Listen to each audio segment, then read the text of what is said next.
goosebumps every time, yeah, 713. To the 281, yeah, I'm riding. Why they on me? Why they on me? I'm flying, sipping low-key. I'm sipping low-key and honest, rider. I get those goosebumps every time. I'm around, yeah. Things I'm on, you make everything feel fine.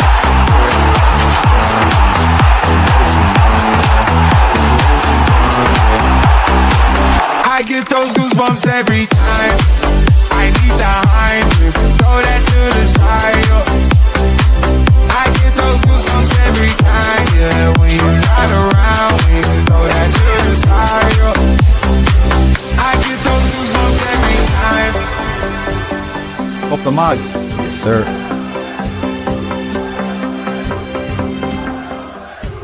Whoa,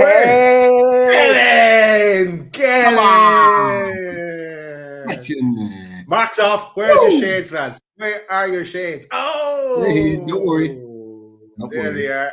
There they are. We're back in business. Getting used to this. Welcome to Loaded Mag NUFC, and it's the reaction show. And as you can tell, it's a bit of a positive reaction. So away we go. Boys, how are we? Pete, how are you?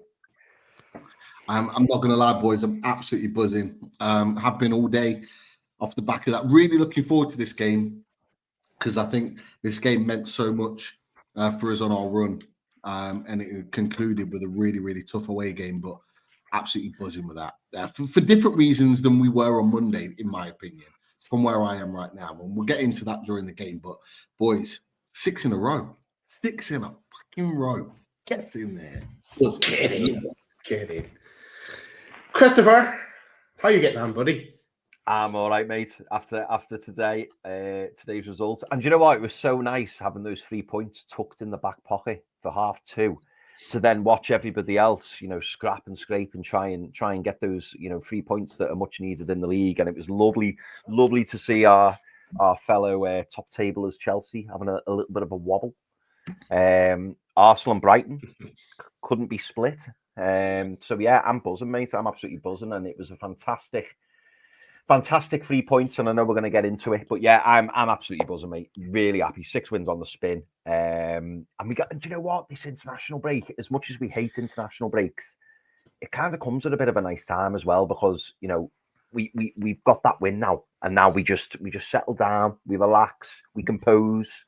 I know we've got a game in between. But in terms of the Premier League, we just park it now and we get ready for the next one, and that's what it's all about for me now. But I'm good, mate. How are you, Daz? Buzzing with the win, and it may chop and change as well. But my internet, I think I figured out a way to defeat it. Imagine broadband.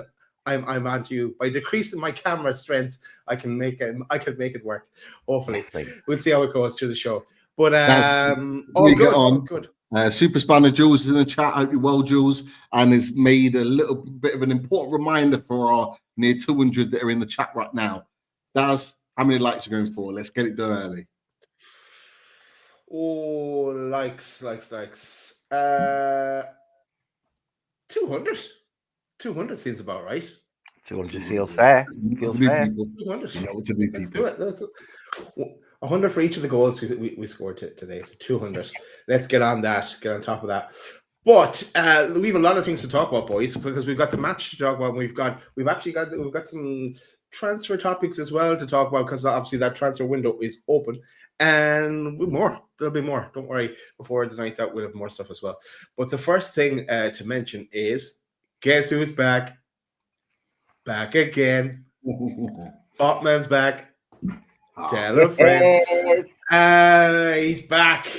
Great to see him back in action. And yes, not only back and on the bench, he's on the team. He's playing. He's starting. Boys, what did you make the team? No Lloyd Kelly, as we were predicting, but no, Botman. The Botman is back. Pete, take it away. Boys, I'm so happy. I'm so happy today. So many reasons. 3 points in the bag, away at Spurs, difficult place to go.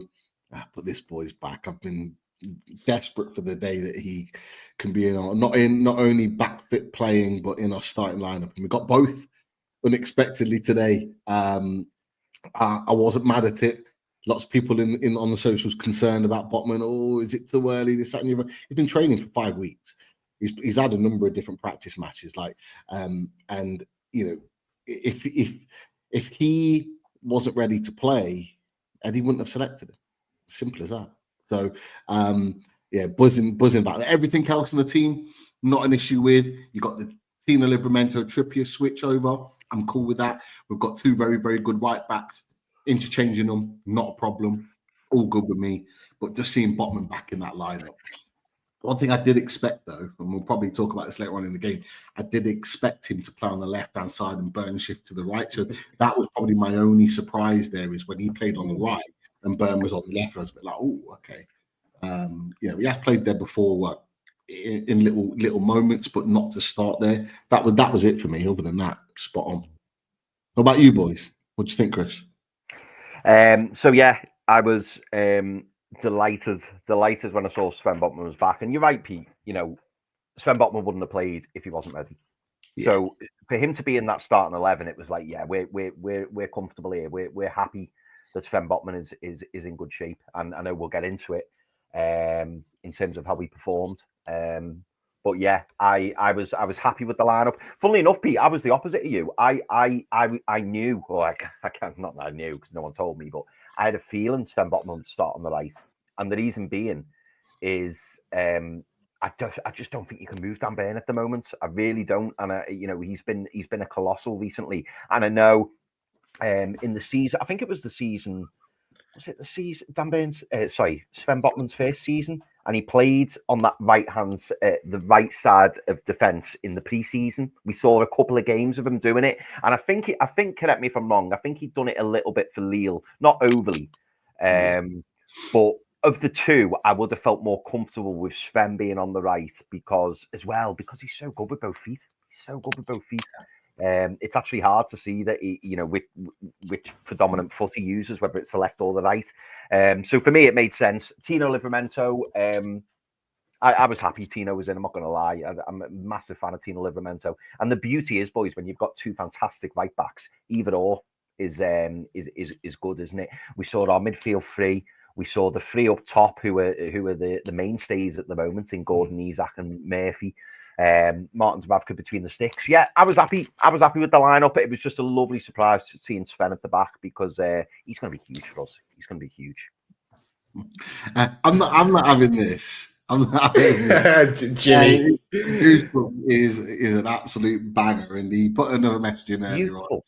He wouldn't be happy until I got my drink. Well, there you go, brandy in hand. We've all got our chosen beverages in place. Yeah, you can smile now, Jimmy. Come on. Big 3 points today. Maybe I'd have to put Jimmy in the video.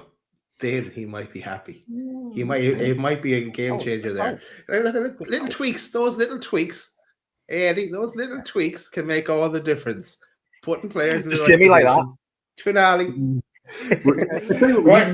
We need to get Jimmy on this in this tattoo agreement. Win the trophy. Yes, Jimmy. Loaded tattoo. Come on, Jimmy. You know it makes sense. Sign Tom up, Dixon. Jimmy. Work on Jimmy, Tom. Right, let's go. Let's go. Oh, got a super chat. Already? Just to throw in there really quickly from Tyson. Brilliant. Great super chat. Jules did say the super chats are open, so we will come to them when they flash up on the screen. So thanks for Jules for that. Thank you for Tyson. Sorry I'm late, lads. Get in. I'm loving all of the tears. I'm sure we'll get onto that later on down Tyson. But we are all equally as happy as you are. I'm not gonna spoil it, and I have a feeling I know what Tyson's talking about. I was listening to TalkSport on the way to Tesco earlier. The tears are real. They are real, and it's on a particular subject, and I'm sure you boys know exactly what subject it is, but we will get into it. Yeah, we will, of course. Right, this was the. No, you're grand. This was the Spurs lineup as well. Okay, they had some sickness in the camp, some injuries, blah blah, suspensions, blah blah blah. That's what they took to the field for them. But let's get into the game. When we were predicting in our chat, a nice quick early goal now, like we've had in the last few games. We were kind of a bit spoiled the last while. We did see an early goal, but it wasn't for us. And it came from Solanke because a diving header as the ball, a good ball came into him. Botman, who was marking him, welcome back, Sven. He got the wrong side of him and put it in the back of the net. Good finish from Solanke. In fairness, Thomas Tuchel in the stand as well. There's Newcastle players, of course, but not the best start, lads. Anyone want to say anything about that goal from Solanke? Spurs 1-0 at that stage. Go on, Chris. Go for it, fella. So, do you know what? I've got to give credit to Spurs here. I thought it was a really well worked goal, and this will be the only negative I put on Sven Botman today. He just loses his man for that one split second. He's slightly the wrong side. Solanke gets literally, you're talking half a yard on him, and it just allows him to get the header. But it was a really well worked goal. And credit to Spurs, and the commentator, give them all the plaudits, and so we should really, because as I say, it was quick, crisp passing movement, and it was weird because as soon as the ball come in the box, you knew it was going to be a danger. And as I say, Sven Botman, when you watch the replay, he just, I'm going to put it down to rustiness because, well, as we carry on talking about the game, Sven has a huge impact on the game, and I thought in the end, I thought he played really, really well. But I felt a little bit sorry for him because it was just one of those moments, caught a little bit off guard, if you like, because it was so early on, and he just let Solanke get that little half a yard on him, and he gets the header in, and it was a good finish. It was a really, really good finish. I've got to say that. Disappointing to go 1-0 behind so early, but again, boys, it was funny because when the goal went in, it was just like, right, sounds, let's carry on with our game. And I had every belief that, we weren't going to see a second goal from Spurs, or that it was just going to stay 1-0. I knew, because I always refer back to what Pete said way back when, within the first few minutes what Newcastle United you're going to get. And straight away I could see it. And I thought, yeah, we're bang up for this. So disappointing to go 1-0 behind, but well-worked Spurs goal. And yeah, it just kept me chin up and thought, yeah, we'll be back. Yeah, nice one, Chris. Keep that one from Kyle as well. We're going to talk about that later on in the show. But Pete, let's just get your thoughts on Solanke's goal. Yeah, I'm the same as Chris. Like the ball, the whole move was brilliant from Tottenham. And what I found from Tottenham is they went hell for leather from the beginning. They knew that they had to have a good start, and so therefore they just went at it, and were very attack minded, very forward thinking, very attack minded, and they were going for it. And the ball in from Pedro Porro is superb. There's a few that I was speaking to at the time saying, "Oh, yeah, Botman should have started him, this, that, and the other." Well, he was caught cold a little bit because he's only just started, and all of a sudden he's into a bit of a whirlwind. That's what the game was like the first 10 minutes. It was a whirlwind. It was all over the place. They weren't playing with any sort of fluidity. There wasn't any sort of tactical way of playing for Tottenham. It was just get the ball forward and try and cause chaos. That was all it was from Tottenham. But it was a great ball in. And as you said, Chris, it was a brilliant finish from Solanke. I cannot be mad at it. The movement to create the space just to get that header in. Let's be clear. It's millimeters in the difference. In terms of Sven getting to the ball first and Solanke, like there's not a lot in it, and I just thought, sometimes you can just stand there and go, you know what, fair play, that's a great goal, and it was a great goal for them to score. Nothing Dubravka could do about it because it was right in the bottom corner. No goalkeepers getting to that. Because I don't think any goalkeeper's expecting him to put it into that corner. But look, it is what it is. The one thing I was thinking though, as they ran off to score, is it's early on in the game, so it kind of falls into our favour. And two, we hadn't even got started, and I'm sure Dash is going to talk about the fact of when we did get started very shortly. Oh yes, because we did get the party started then, because. And 2 minutes after that, this happened. J7 making a nuisance of himself, winning the ball back. Mayer came off his hand in the build-up. It goes to Bruno. Bruno lays it off to Gordon. Gordon finishes the back of the net 2 minutes after going 1-0 down to make it 1-1. Cue the celebrations from Gordon. 1-1 confirmation. God, we have to play a bit of this as well. But yeah. He's a miracle. That's it. Yeah. Boys, what did you make of the goal from Flash? Go on, Pete. It was, look, let's be honest. It's not a handball. I'm going to put it out there right now. It's not. It is not a handball. The referee and every other referee that's commented on it have made exactly the right decision. Nothing wrong with it. But I'll go into the goal in itself. Lovely little sideways pass from Bruno into Gordon. I thought Gordon had took it a little bit wide, so it was a bit, was it too wide to get the angle? He got the angle absolutely perfectly. Good strike on his left, right into the bottom far corner. And boys, it's the perfect way to hit back. If you could ask for any way to hit back in this game, it's to get an early goal straight back. And what it did, it just sucked all the air out of the Tottenham fans and the players' lungs because they thought they were up. They thought this was their game, that they were going to do something. And we just went, nope, not today. And we just literally tore it away from them. And instantly in that moment, what you saw is the change of guard. From Tottenham going gung-ho and chaos and going at it, what you saw then was Newcastle United take over and start to dominate, which we saw for the rest of that half. It was a brilliant goal. But I'm going to say, boys, it is not a handball. Tottenham fans are always going to use that as an excuse. And of course, their manager's going to use that as an excuse to help him stay in the job for a little bit longer. But ultimately, it is not a handball. His arm is in a natural position. It's down by his side. He's not moved his hand towards the ball in any way. In fact, Bergvall has booted the ball at his hand, which is the only reason why it's touched him. And therefore, it is not a handball. Equally, some people are saying, oh, yeah, he touched it and then it played into his path and Gordon scored off the back of it. No, he didn't. So if you watch the passage of play back, it hits his hand. It then goes to Bruno. Bruno then runs, plays the pass, and then Gordon puts the ball into the net. So actually, it was in an earlier phase in that move. So therefore, it's not a direct impact on the goal because there is a movement or two, a phase or two before the ball is in the back of the net. So on both accounts, for the handball not being blatant or it touching his hand, but secondly, there was two other phases in between that before the ball's in the net. There is no way that is handball. It's a brilliant goal and a perfect way to hit back for Newcastle United. Mm-hmm. Chris, would this have been the topic that was discussed on the radio?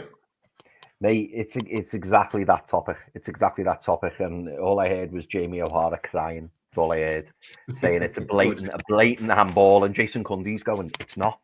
It's just not. He said, you're looking at it from Spurs' angle, and he's going, no. It's a handball. Look at the letter of the law. It's just not. The easiest way for me to, I was having to defend it only a little bit, because I think the lads were joshing with me a little bit in the group. The best way for me to describe it is the arm or hand in an unnatural position? And it's absolutely not. If the ball gets kicked at Joelinton, the referee and VAR will look and see where his arm is. There must be about 2 yards between the two of them, and Bergvall hits the ball and it hits Joelinton on the hand, on the arm, but his arm's in a natural position. Where's he meant to put his arms or his hands? And that's what Jason Cundy was saying. Where else is he meant to put his hand or his arm? So if you just flick a ball up at someone's hand or arm, is that a penalty? And I suppose the easiest way to ask yourself this as well, boys, if that was in the penalty box and say that happened to us, that was in the penalty box and we'd flick the ball up and it hit, I don't know, Dragusin on the hand or the arm, straight away you go, no pen, because his arm is not in an unnatural position. It's down by his side and the ball gets flicked up towards his hand. That hasn't moved out. He hasn't moved to block the ball. His arm's just down. So it's quite simple. It's ball to hand. It's ball to hand, and that's it. I know Spurs said, but look at the impact it's had, and look, it took possession away. It meant that Newcastle got the possession, and then they went on, with Bruno and through to Gordon, as Pete said. But ultimately, like, it's a ball to hands, and I appreciate that where it is on the pitch, and I appreciate that that's what it's resulted in. But there was still work to be done. And as harsh as it sounds, any Spurs fans watching this, you've got no argument. You've got no argument. It's not on ball. Simple as. Perfectly well worked goal. Unfortunate for Tottenham because obviously it does change the direction. It does stop them, going on a counter. But they've hit Joelinton's arm. It was Bergvall, I believe. Who Bergvall was absolutely outstanding, by the way. I must say, he was absolutely good. Outstanding, and I still think it was a really odd decision for managers to take him off. I thought it was really strange. I'm not complaining, mate. 100%. The best player on the park at that point for me was him, and then Ange takes him off. It was crazy. But benefits us. But yeah. Delighted with the equaliser, and as you boys said, I kept the faith, and I didn't have to wait very long for the faith to be restored when we went 1-1. But yeah, really well worked goal, and aside from the handball, it was just a fantastic, well worked goal, and Gordon with a great finish. Definitely, it does. I'll come to you with your opinion on this from the handball. It's interesting. I saw the clips of Sky. In the Soccer Saturday when they were talking about it, Clinton Morrison was talking through it, and all of them were so desperate for it to be ruled out, adamant that it was the case. And Mike Dean just comes in and goes, "Nah, it's a goal," and all of them just shut up. And then when he talks it through, the goal was given at that point, and then none of them got anything to say. It just made me laugh. But anything to add on that situation? How you saw it, Daz? Yeah, well, no, I thought it was a clear goal as well, like you're saying. But I did have that mad worry, though, that they're going to rule this out. They're going to find a way to rule this out. And that's what we're going to put my celebration down the WhatsApp to you guys. After I was like, it was a bit muted because I was expecting something bad to happen. I was straight after it, but no, absolutely delighted. 1-1, so we could crack on then and really get into Spurs. Which we kind of did then in the first half because on 10 minutes, there's a vital block from Botman after the Spurs move and the Solanke shot. 20 minutes, Gordon had a shot after Botman wins the ball back. And it was a pass from Isak to Gordon for that one. 31 minutes, Isak was very unlucky. Bruno, excellent through ball onto Murphy. And Isak got a slight touch in it, and it just went wide. It's unlucky there at that stage. But then we got to about the 37 man, I think. With Murphy with a ball across. Dragutin gets a bit of a touch in it, and Isak applies the little finish to tap it in. He likes those tap-ins now, isn't he? He's getting used to those. So that made it 2-1 Newcastle. Cue the goal confirmation from Isak, a bit of celebration as well. I got a little touch, and yeah, they're absolutely loving it from Isak. We have to go to the celebration vid as well. But boys, what do you make of that one? To take us 2-1. Go on, Chris, fella. Buzzing, absolutely buzzing. I did question whether Isak got a touch. Must be honest, I did question it. But it does look like he got it at the very slimmest of touches. But absolutely delighted for Isak. He maintains that goal scoring run. I think he's now on 7, isn't he? So he's equalled Joe Willock, who done it in his first season at Newcastle when he was on loan from Arsenal. Yeah, so absolutely brilliant. And going in 2-1, I must admit, boys, it felt like deja vu from the last game, where you just want that killer third, and ultimately, obviously, it never came because it was just squeaky bum time that whole second half. And I did think we were going to go on and score another or maybe a fourth, but no, well worked goal. We'd already kind of hinted. I think we had a chance that was quite similar to that, but no one got a touch on it. Correct me if I'm wrong, and Dad, sorry if you've just said it and I've completely missed it. But there was an effort that was struck across the goal, but nobody got a touch on it. And we were kind of we were hinting that we were getting closer and closer. But no, it was great. And it evaded Austin, the goalie, Brandon Austin, who as well, by the way, I thought he had a fantastic debut. But But yeah, not the most beautiful of goals or cleanest of goals, but you take it, you take it, and I am genuinely so glad that Alexander Isak got his toe on the end of it, because I want him to keep this goal scoring form up. And yeah, 2-1 up just before half time. You're getting excited. You're thinking, here we go. I was buzzing. I was really, really happy, and I think we deserved it as well. I know Tottenham were playing reasonably well at that point. But I did feel like we were good value to go in front at half time, especially going 1-0 down as well. You know, being able to score 2 before half time was brilliant. So no, absolutely made up. And yeah, not the prettiest of goals, but we take it. We take it. Yeah. Take it. Pete, how was that goal for you? Yeah. Chris touched on it when he said it was coming. We really sort of ramped up the intensity and the quality of football. Significantly went up on the pitch when we started playing our way and not allowing Tottenham to play their chaos football. And when we started playing our football, we really got sort of a grip of the game, and chances then started to flow. And you could see Tottenham just starting to retreat. And that's what allowed the likes of Murphy to start playing this football. And Murphy was always kind of asking questions down that right, there, left, causing lots and lots of problems. You know, Chris, you talked about it, the ball across earlier on, no one in the box, just trickles to the back post and gets cleared out. You could tell that it was coming. We just needed that person to gamble and be in the right position at the right time. And you want our number 14 to be there, and he was this time. Dragerson was horrific. We made him that way. I think he really struggled to handle Isak's movement, and he just drifts his way to the back post and just gets the all slides. Even if he hadn't touched, I'd have given him. I'm a striker. You take any goal that comes your way, whether you touch it officially or you don't.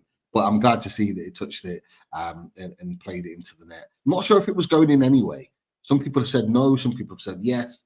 Not quite sure. But look, you want your striker to put the ball into the net, and he does that. And you can tell how you tell how delighted he is, and he just keeps scoring goals. Just keeps putting the ball in the net, and as long as he keeps doing that, then Newcastle United will keep winning games. That's for sure. It's a really, really work goal. It was coming, it was deserved, and we were dominating at that point. There was no doubt about it. So yeah, a brilliant goal around, boys. Brilliant goal. What about you, Dad? No, absolutely delighted with the goal. The nerves were a bit relieved at that stage, but it didn't matter how it went in, as long as it went in, and we could kick on from there. Then, but the midfield was kind of hunting and packs at that stage. The attack was gelling as well, but that took us to half time. And you know what?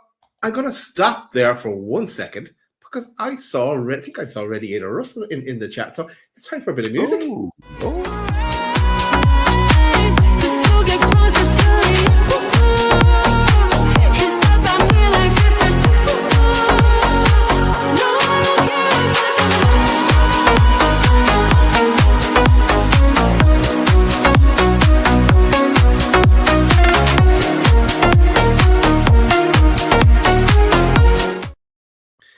Yes, and if you need radiators, and it's cold here in Ireland, actually, did I say it was snowing? I can't remember if I said that at the start. I told the boys at the start of the show it's snowing, so I'm glad my radiators are working. But if yours are not, contact Russ at the radiatorshed.com, and are on telephone 077-666-04112, and Russ will sort you out with all your radiator needs.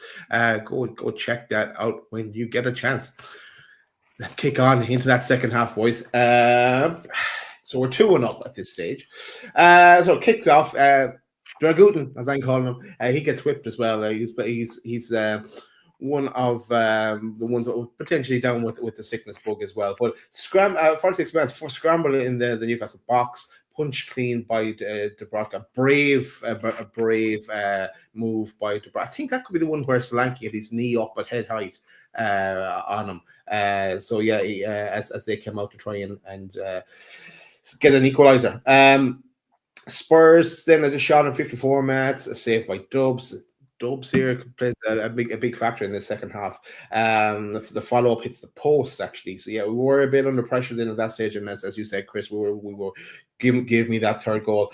56 minutes, Tonali shot as Newcastle breaking the counter. The follow up from Gordon went over the bar. I know Pete, you said in our chat, Gordon should have finished that when it came to 58 minutes. Gordon gets smacked in the face. In the box, no penalty. Gordon goes down with a burst nose.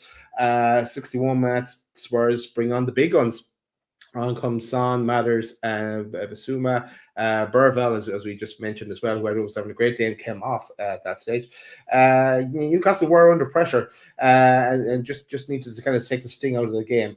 On 77 minutes, Gordon comes off with that nose injury. Barnes comes on.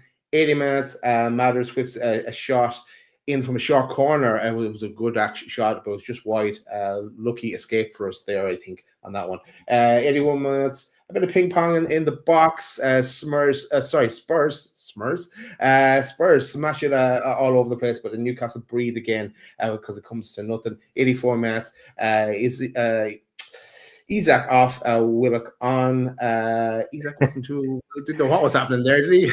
Mate, just before we come to Isak, because I pointed this out in the chat, and Pete swiftly corrected me, which because at the time it was funny when it happened. But just before we moved to Isak, I wanted to bring up something that came up in the star comments, and I know Pete mentioned this as well, and because it was a really good point someone had just made, and it was regarding the challenge on Gordon. I think it was Jonathan Casely. How did Gordon not get a penalty? Lack of intent can be the reason it wasn't a straight red, but a foul doesn't require intent. Now, Pete, I'm sure it was this instant you said in the WhatsApp chat, didn't you? What was the difference between that and was it Maddison? Did something happen to Maddison in the middle of the pitch? Was that right? Yeah, because it happened. I think it was only a few minutes later. So Maddison, I think, gets a free kick just outside the box. It was on the left-hand side, and Maddison puts the in-swinger in that. I think it clears it for a corner in the end quite easily. But within a few minutes, you have that challenge there on Gordon, and then you have the same exact type of challenge that Botman gets a yellow card for, and it's a free kick for Tottenham. The only difference is that one's out the box and one's in the box. They're both fouls. It doesn't make any sense that we didn't get a penalty for that. And it's typical. If that was the other way around, if that was Tottenham on the end of that type of decision, and you had blood streaming from the nose of Maddison or Kulusevski or somebody else, it is a penalty all day long. It's a penalty. It just is. Well, when I saw Gordon rolling around on the floor, I didn't see it live. I didn't see it properly. And then obviously I saw the replay, and then I saw Gordon on the floor, and then I saw the referee go over to Gordon, and Gordon's face had just popped. And I was thinking, oh, surely VAR are going to look at this. Yeah. And you're right. There was no intent there. As in I don't think he's gone, oh, I'm going to give him a little shoulder. But by the by, the challenge was made, and it was reckless, and it was in the box, and he's fouled him and basically popped his nose. Yeah. So it's like, and funny, I don't know if you boys saw it. I was watching the Brighton Arsenal game before, and Brighton were awarded a penalty because Saliba went to head the ball, completely missed the ball, and ended up heading João Pedro in the face. And the referee gave a penalty. Now, we didn't mean to headbutt João Pedro in the face, because I'm sure he didn't want to, I'm sure he didn't want to clash heads with João Pedro. But ultimately, he's ended up headbutting João Pedro, therefore putting João Pedro on the floor. The referee looks at it and goes, pen, because he's fouled him. So what's the difference? There is no difference. It's ridiculous. It would have been a free kick if it was outside the box, but because it was in the box, and then VAR don't intervene because the goal went through on field decision. Blah blah blah. Luckily, it didn't ultimately matter though. So, sorry, Daz, I took you off track there. Yeah, so on Isak, we were laughing, weren't we? Because I put in our WhatsApp group, I was like, Isak doesn't know he's getting subbed here, and then Pete was like, no. He was like, Isak knows full well he's getting substitutes, and he's blatantly playing the card here because you saw Archie Gray going, that was your number, and Isak was like, no, it wasn't, and Isak's just arguing with Archie Gray going, no, he wouldn't sub me, he's not subbing me, and then it was like, oh no, he is subbing me, and then the referee come over and booked him. But again, it's just a bit of game management in it, a little bit of shithousery to just waste a little 10, 20 seconds just to kind of wind that clock down. I don't know whether he genuinely thought for a minute that it wasn't him, but maybe he knew full well, and maybe he was just trying to wind that clock down. But Pete, give us your thoughts on it when you first saw it. I love the boys. The shithousery was back today with a vengeance, and it was the commentary people, just haven't even really caught on to. But that was definitely one of them. He knew he was coming off. I've got a feeling it might even been prearranged. Maybe even at half time that he would come off around that sort of time. But yeah, look, Isak knew he was coming off, doing the old protesting. What are you on about? My number's not up. Because what happened is that the 14 came up first, and then the second sub came afterwards. So his number went off, and they put on the screen the second number. So when at the point where Gray's pointing to him, your number's up, Isak's looked over and gone, what are you on about? My number's not there. Because it had already come off, he'd already seen it beforehand. So he's playing. He's obviously playing the innocent, and in another time probably would have got away with it. But it is what it is. Good game management. I thought it was the right time to take Isak off. Isak looked really tired at that point. He wasn't pressing with intensity. He wasn't working as hard. That's not anything against him, by the way. He's had a sensational last 6 games and he's played absolutely brilliantly, but he did look really tired at that point. And so that was another issue there. But yeah, that was my thoughts on it.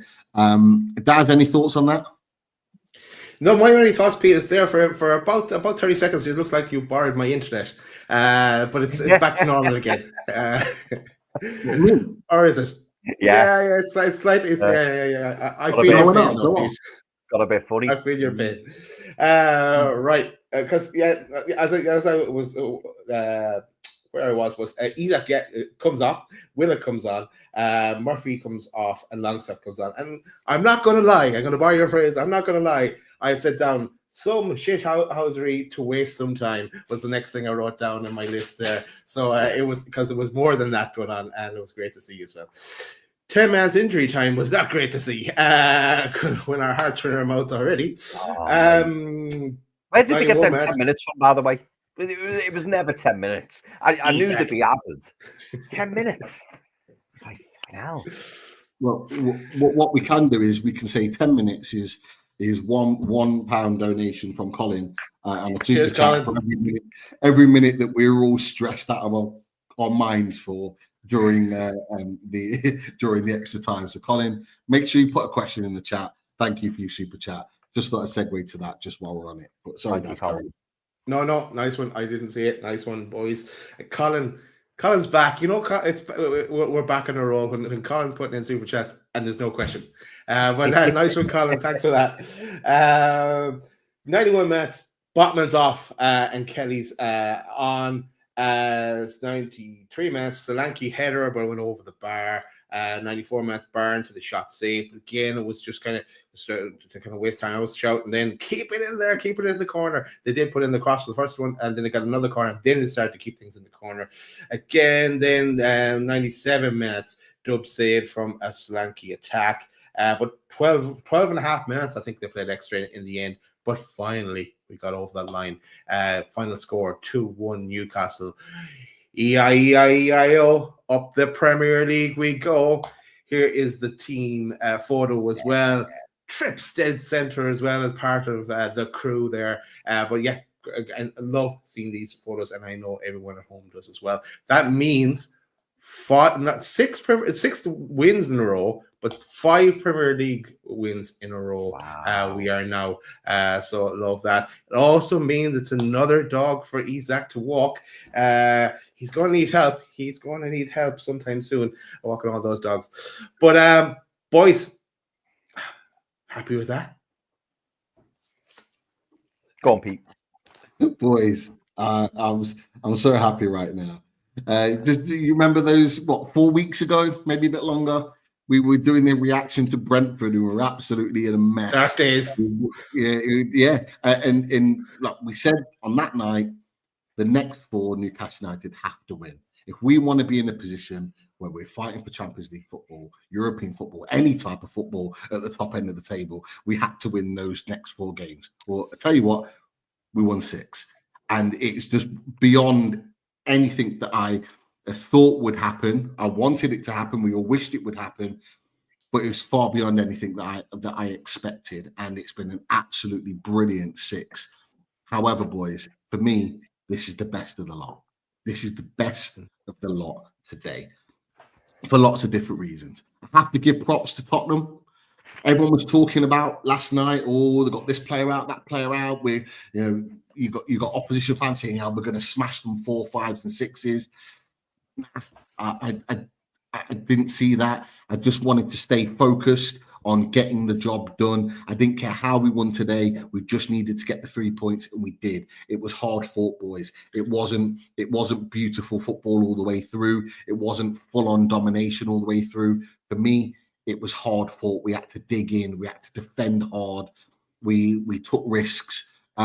We had to, play in moments to be able to create opportunities. It was difficult, and Tottenham made it like that. Fair play to Tottenham. I saw a lot of similarities in what I saw from them today, in what we were like last season when we had all of our injuries. I did see that similarity, so I did have a little bit of empathy with them off the back of that. But at the end of the day, we wanted the points, so we didn't care how we got it and what situation they were in. We needed to get that. Getting those 2 goals, getting up in the game was enough. I did trust the defence that we could be strong enough to withstand their pressure and hold it off. I thought they were excellent, the defensive line and everything that they did today, and I'm sure we'll get onto that in a bit more detail, but absolutely delighted with the win, boys. And, we've come for a really challenging period over Christmas. Villa, Man United, Tottenham, forget about where they are in the league. They are top teams and they've got good players, and going in particular to Old Trafford and Tottenham back-to-back and getting wins in both.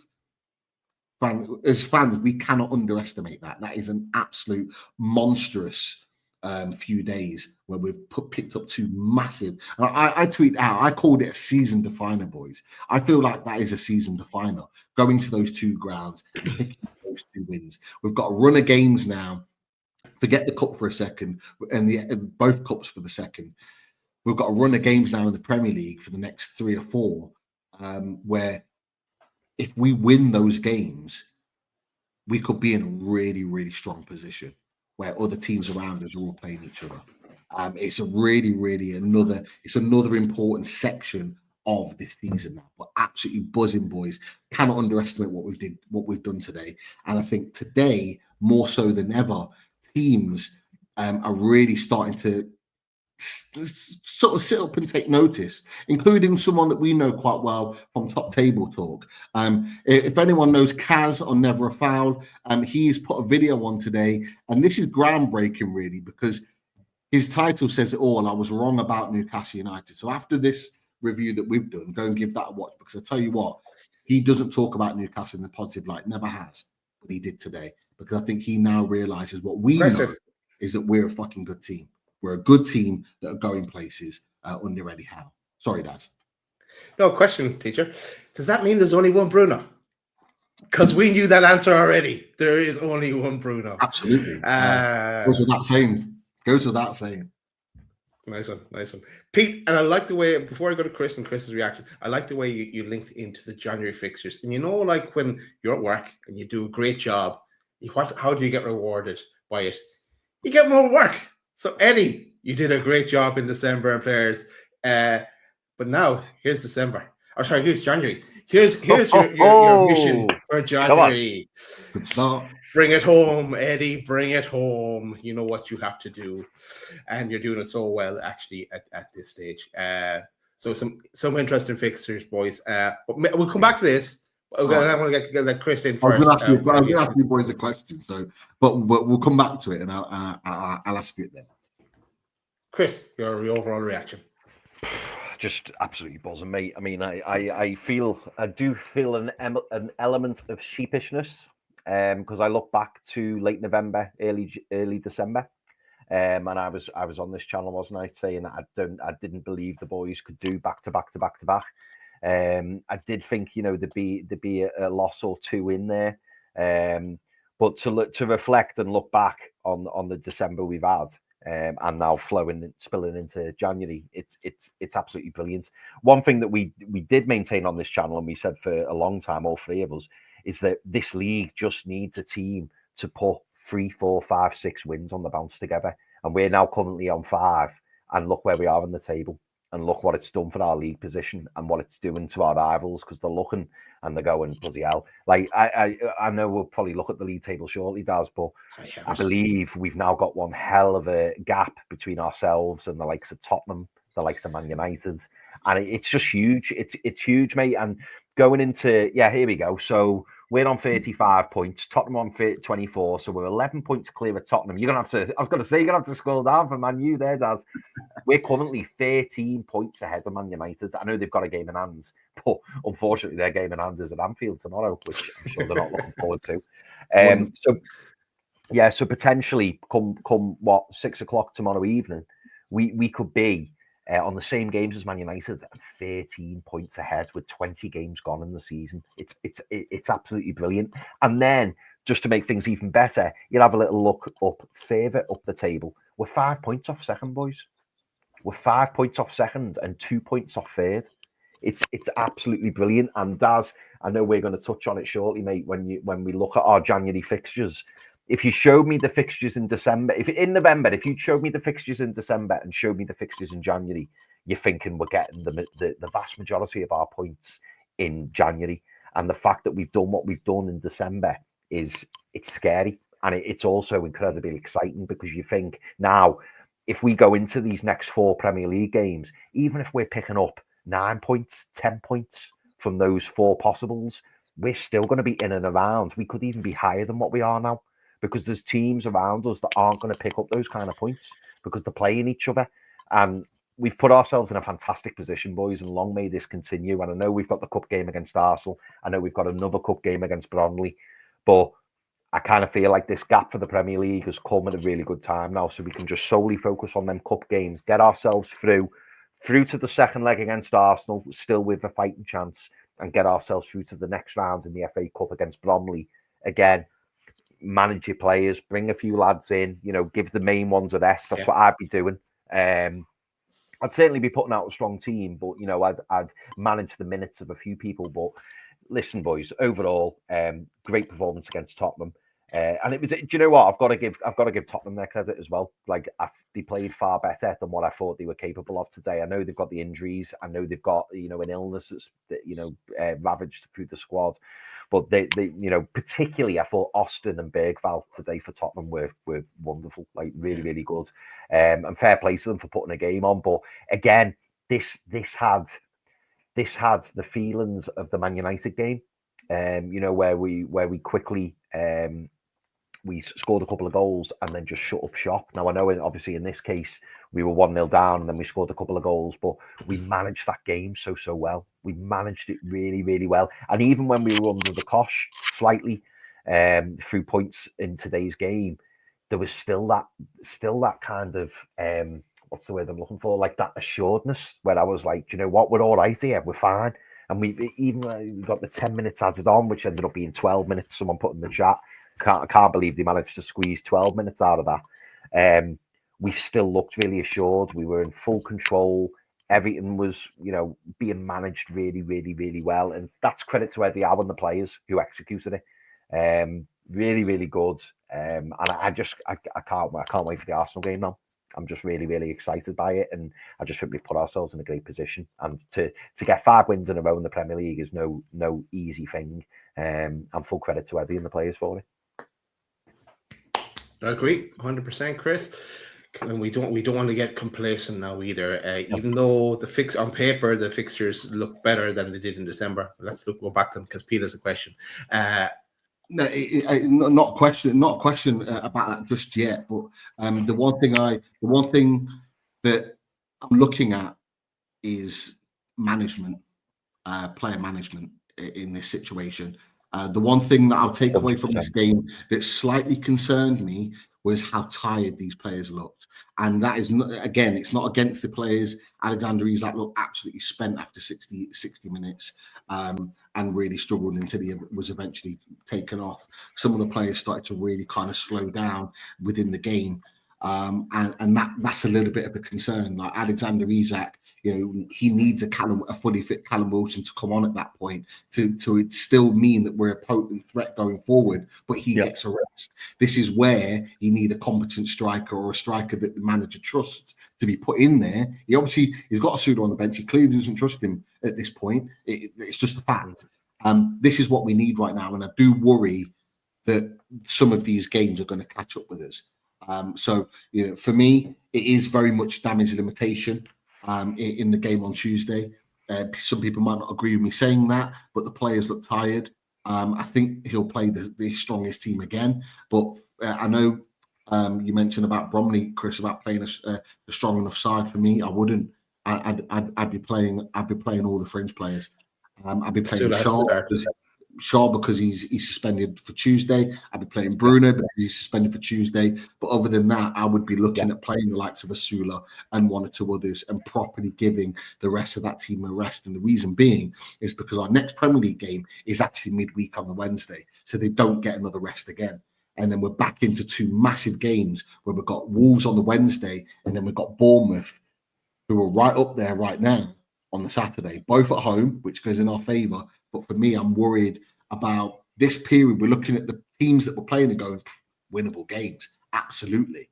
But if these players aren't fit and firing and not being given time to rest, I'm worried that's going to catch up with them. The second on the back of that, boys, is down to fitness.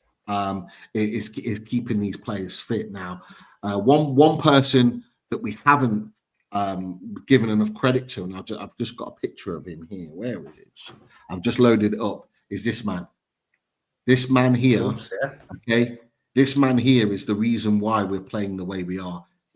Whatever he's done behind the scenes has been an absolute godsend, because our management of injuries this season has been absolutely brilliant. Very rarely have we picked up a genuine injury in game or anything like that that's kept us out for a long period of time. Only really Callum Wilson you can talk about of any note. And this was part of the conversation that people were having about Botman. People on the Mags Down South chat were saying, shouldn't, after a couple of rusty moments at the beginning of the game, we'll go, should we have started him? Should we not? No. If he's not ready to play, this man would have said, he's not, sorry, Daz, he would have said, he's not ready to play. He would have said that. And I trust him 100%.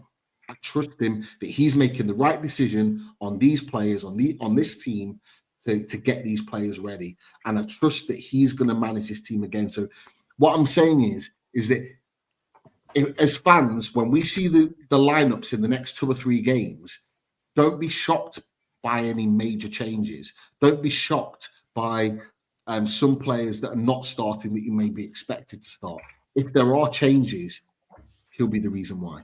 It's because he'll be saying to Eddie Howe in those conversations, maybe we need to look after him. Maybe we need to give this player a rest. Maybe we need to maximize that, because we need these players fit. We can't lose any of these players for a long period of time. We've got excellent players, but the key to us being successful this season is making sure that they're on the pitch as much as they possibly can and they're not picking up injuries. That is going to be the absolute key to us. So big props to this man. James Bunt, absolutely superb in what he's done at Newcastle United this season. He had a proven track record at Monaco, doing it absolutely at Newcastle United this season, where your Tottenhams and your Man Uniteds and whoever are faltering because of injuries. We're not. And that's why we're up there challenging, because when we've got our best players on the pitch, we can perform. That, for me, is the key for January, lads. So I just wanted to jump in with that. I think it's a really... Very good point, Pete. And maybe one of the signings of the season, Paul Mitchell's first signing, bringing him in. Maybe it could be pay a dividend as the season rolls forward. So Charlie in the chat is there as well. Blue Brother Charlie. So yes, in mind the gap. I just wanted to bring up the table there. Yeah, we're coming for you, Charlie. We're coming for you. Right. Let us move on a bit. Yeah, just on these games, boys. Like as you were saying, Pete, player management, game management. That these fixtures are so bundled together as well. Like we're out again on Tuesday against Arsenal, then in Bromley, and as I would mix it up a bit myself. I think we need to give a few players a rest. But then we went to Wolves and Bournemouth, even though we were home, Bournemouth always give us a game. But yeah, bring it on. So let's see how we move forward. Just then, let's go to one or two topics I saw popping up in the chat as well, and then we'll take more comments and questions in the chat. I know David Cook as well mentioned this one in the chat, and there is indications, guys, that we have a signing on the way, for one for the future, and it's this man, Kyle Fitzgerald, another Galway United man, possibly following Alex Murphy from Galway over to Newcastle. There was not a lot of talk of him about 6 months ago. He's only 17 at the moment, turns 18 on the 28th of January, 28th of this month. So don't be surprised to see him popping up in Newcastle. Left winger. I don't know an awful lot about him, to tell you the truth, but one for the future. He's plays a bit for Ireland as well as United. Came through Merview youth system as well in Galway. So yeah, let's keep an eye on that one.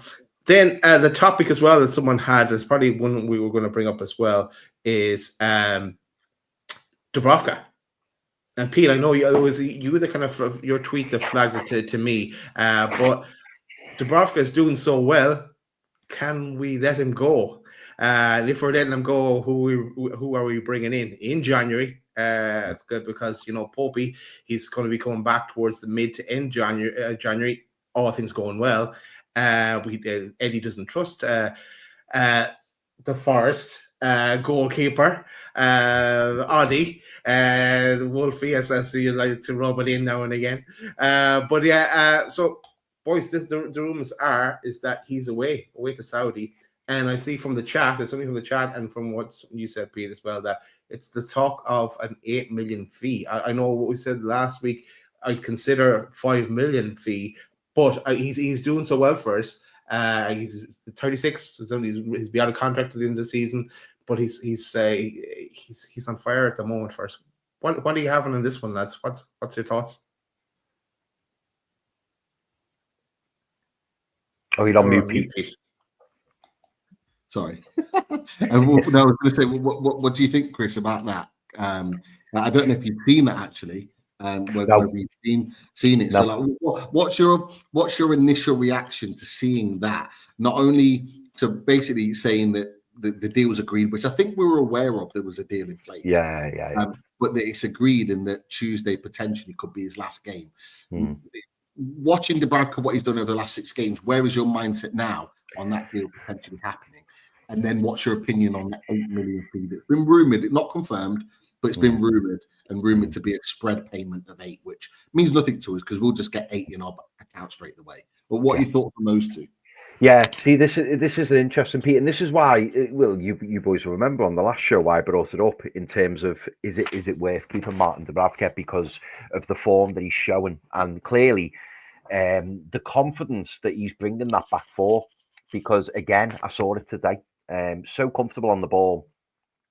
He does provide us that outlet, and the defence are clearly happy with him being behind them. And I do think it has provided Eddie Howe with some food for thought. I mean, we heard at the press conference, he always talks about Martin Dubravka's ability on the ball. He always talks about, he's good on the ball. And that's something that's really stood out and really shone for me in recent times. On the other side of the fence, when this came out, and I only saw this live while you boys were on, and obviously we've brought up the topic now. If you told me the fee was going to be anywhere between 500 grand and 2 million, I'd be thinking, do you know what? Maybe we are just better keeping him till the end of the season. If the rumours are true, and if it's anywhere near 8 million, we've got to sell him. We have to sell him. We do, because 8 million in terms of PSR, it's huge for us. Not only do we get the wages off, which I'm assuming Martin Dubravka will be on decent wages. I think he'll be on at least 50 grand a week, something like that. Not all that long ago, he was our number one keeper. I just think for a goalkeeper that we signed for 4 million, which now has turned out to be a bargain. We always felt it was a bargain anyway, because I think we signed him initially on loan, didn't we? And he came in and had that massive impact for us. I think we signed him in January, and then he had a fantastic first half of season at Newcastle, and then we signed him permanently for 4 million. To get 8 million for the 36-year-old whose contract runs out at the end of May is double the money. It's ridiculous. It's absolutely ridiculous. And I suppose, and I put this in our private chat, and the lads, we are all, we're all conscious that we can sometimes underplay our players a little bit. But looking at it from the outside in, he's a Slovakian international. He's currently playing for a team in the top 5 in the Premier League, doing fantastically well. And he's a player that, yes, we probably would be looking to move on. But equally, other clubs looking at him who really want him would go, do you know what? He's a good signing. And if he had 3 or 4 years left on his contract, it does make you wonder how much of a fee could we command for him. Because he's playing that well at the moment. He's got to be one of the best performing goalkeepers in the league at the moment. 5 games and he's conceded 1 goal. It's not bad going. It's really, really not bad going. But from a financial point of view and from a financial sense, if the fee is 8 million, we've got to let him go. If it was much lower, as I say, if it was between 500 grand and 2 million, something like that, I'd say, do you know what? It's not worth the risk. It really isn't worth the risk. But we know in PSR terms, boys, if we get 8 million in cash, that can free up to 40 million for the player. That's a deal you've got to do. I suppose the next question would be, do we press the button and bring in another goalkeeper, or do we stick with what we've got? Do we hope that Nick Pope stays fit? We've got Vlachodimos in reserve, or do we go and get James Trafford or somebody else? Is that what we need? Does the priority then become a goalkeeper in this January transfer window? I don't know. It's whether or not we think we've got enough. Because really, do we want to rely on Nick Pope between now and May? I'm not sure. But I think if the fee is 8 million, Pete, we've got to take it. We have to take it. And I totally understand why the club are taking it. Because for once, that's actually a good bit of business. That's a good bit of transfer business if that's the case. And that's what we've managed to negotiate. And no wonder we've sanctioned the deal. Because if we've managed to get a fee like that, it's brilliant business. It really, really is. Just to answer your question first, Chris, before we get to Pete. But I agree that the fee is crazy if it's that kind of a fee. I don't trust Popey staying fit for the rest of the season. And when is he going to come back? Eddie doesn't trust the Greek, so and John Ruddy should not be starting a Premier League game for us. Any game for us. He's a training keeper, if you ask me, as long with Mark Gillespie. So I think if we sell Dubs, we have to bring in the keeper in January. If it's for me, Pete, your thoughts? I cannot believe I am so torn on this situation. You boys know for years. It's mad. It's mad, mate. It's mad. Anyone that's new to this channel, anyone that's subbed in the last 6, 8, even 9 months, right, will know how much I've wanted Dubravka out of this club. However, like I've done a 180, lads. Like I'm in a different ballpark now with Martin Dubravka. Look, this guy in the last 6 games has been nothing short of brilliant, and he's actually got better every game. Now, the reason why I'm giving him so much love tonight is because I think this is the best of the lot. His performance tonight is the best of the lot. And the reason being is because I knew he was going to be under pressure today. Let's not forget, Tottenham are the 2nd best goal scorers in the Premier League this season. I knew they were going to create chances. But even so, like, his command of the area, boys, dominating, punching Burn in the face to clear a ball. That's my goalkeeper. That's what I want to see. I want to see punches in the face. I want to see someone commanding their area. I want to see them making good saves. One save in the second half, palmed it away. I think they hit the post. It was never going in on the back of that. One that he did make a save from Solanke, tipped it over. We got a goal kick for it. But just making big moments. But his distribution, guys, is the reason why this team and this defense is transformed. His ability on the ball is so good. Like, I've not seen it this good. He has turned into prime Dubravka under the Rafa Benitez era. Like, that's how good he's been right now in these last 6 games. And his distribution is key. Anyone go back and watch that first half again? Tottenham put us under massive pressure. And Martin Dubravka is able to one touch and play into areas where we can attack just with 2 touches. 2 touches on the board. It's not into row Z or row A or B. It's into the player's feet and we're on the attack. Please don't underestimate how key that is to modern football, playing with the ball at his feet. I've argued against it for Pope a year, 18 months ago. He's a great shot stopper. We can get by with the ball at his feet. With a progressive team like we are now, we're seeing that we're a different team now than we were 18 months ago. We're a progressive team. We want to go at teams. We want to keep possession, and keeping possession means your goalkeeper needs to be good. And I just think, you know what? Absolute redemption arc. Martin Dubravka, he's going out in a blaze of glory, and fair play to the lad. I'm here for it. The problem is that we've got a dilemma, boys. Eddie Howe in his past 2 press conferences has said the decision is up to Martin Dubravka, which makes me think that 1, a deal is in place, which it clearly is from the picture you put up, Daz. And 2, off the back of that, it looks like Martin Dubravka may want to go. Now, you can't begrudge him for that. He's been sitting in second for so long, and he's about to get a big payday at Al-Shabaab to go and move his family, just about to turn 36. He won't get another payday like that in his career if he makes the move now. So I understand what Eddie Howe's saying. There's a human element to this, and he's always very much like that. He's a great man manager. But we have to ask the question. I genuinely think we do. Just like you boys have mentioned, if we are not guaranteed a top goalkeeper to come in and not just be second fiddle, but actually to keep Pope out of this team, then I don't do the deal, boys. I don't allow him to go. I'd see him out on a free. And it's really, really difficult because 8 million is massive. But I tell you what, 40, 50 million of Champions League money potentially could be even greater. I'm not saying we're going to get it, but I'm saying there's a potential there of even Europa League, whatever. It's a lesser fee, but getting and playing in Europe will draw more money in. And it's just a reality. It's just a reality of the club. Doesn't matter where it is, Champions League, Europa League, Conference League. You're winding me up. Stop. No, Chris, I'm not going to play it. He's trying to play it. Play it. Just play it. Play it. Don't do it. No, I'm saying there's a balance there that we need to ask. 8 million for a nearly 36-year-old is crazy money. Crazy money. Like, you cannot, in one sense, you cannot turn that down.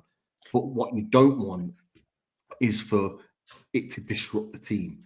You don't want, in all due respect to Pope, you don't want to go back to Pope coming into the team and kicking it into row Z all the time, and we're under pressure in the defense, and the defense are under pressure, and we start losing points off the back of it. It's such a delicate situation, which I do think the club need to spend the next couple of days really having a conversation about this. That is Wolfie. And you know, Wolfie, we're going to play the Champions League music for you the next time you're on Top Table Talk. There we go. Okay. There we go. So that's my dilemma right now. It's great money that we're going to get in for a player that is effectively a second choice goalkeeper, but playing brilliantly at the moment.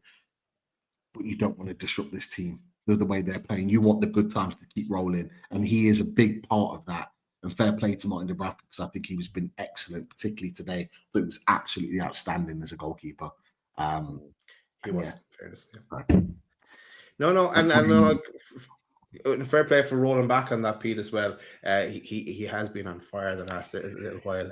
Some games he didn't have an awful lot to do either, but he's just been there. And as you said, his distribution as I saw a clip as well of James Trafford and his distribution, his footwork.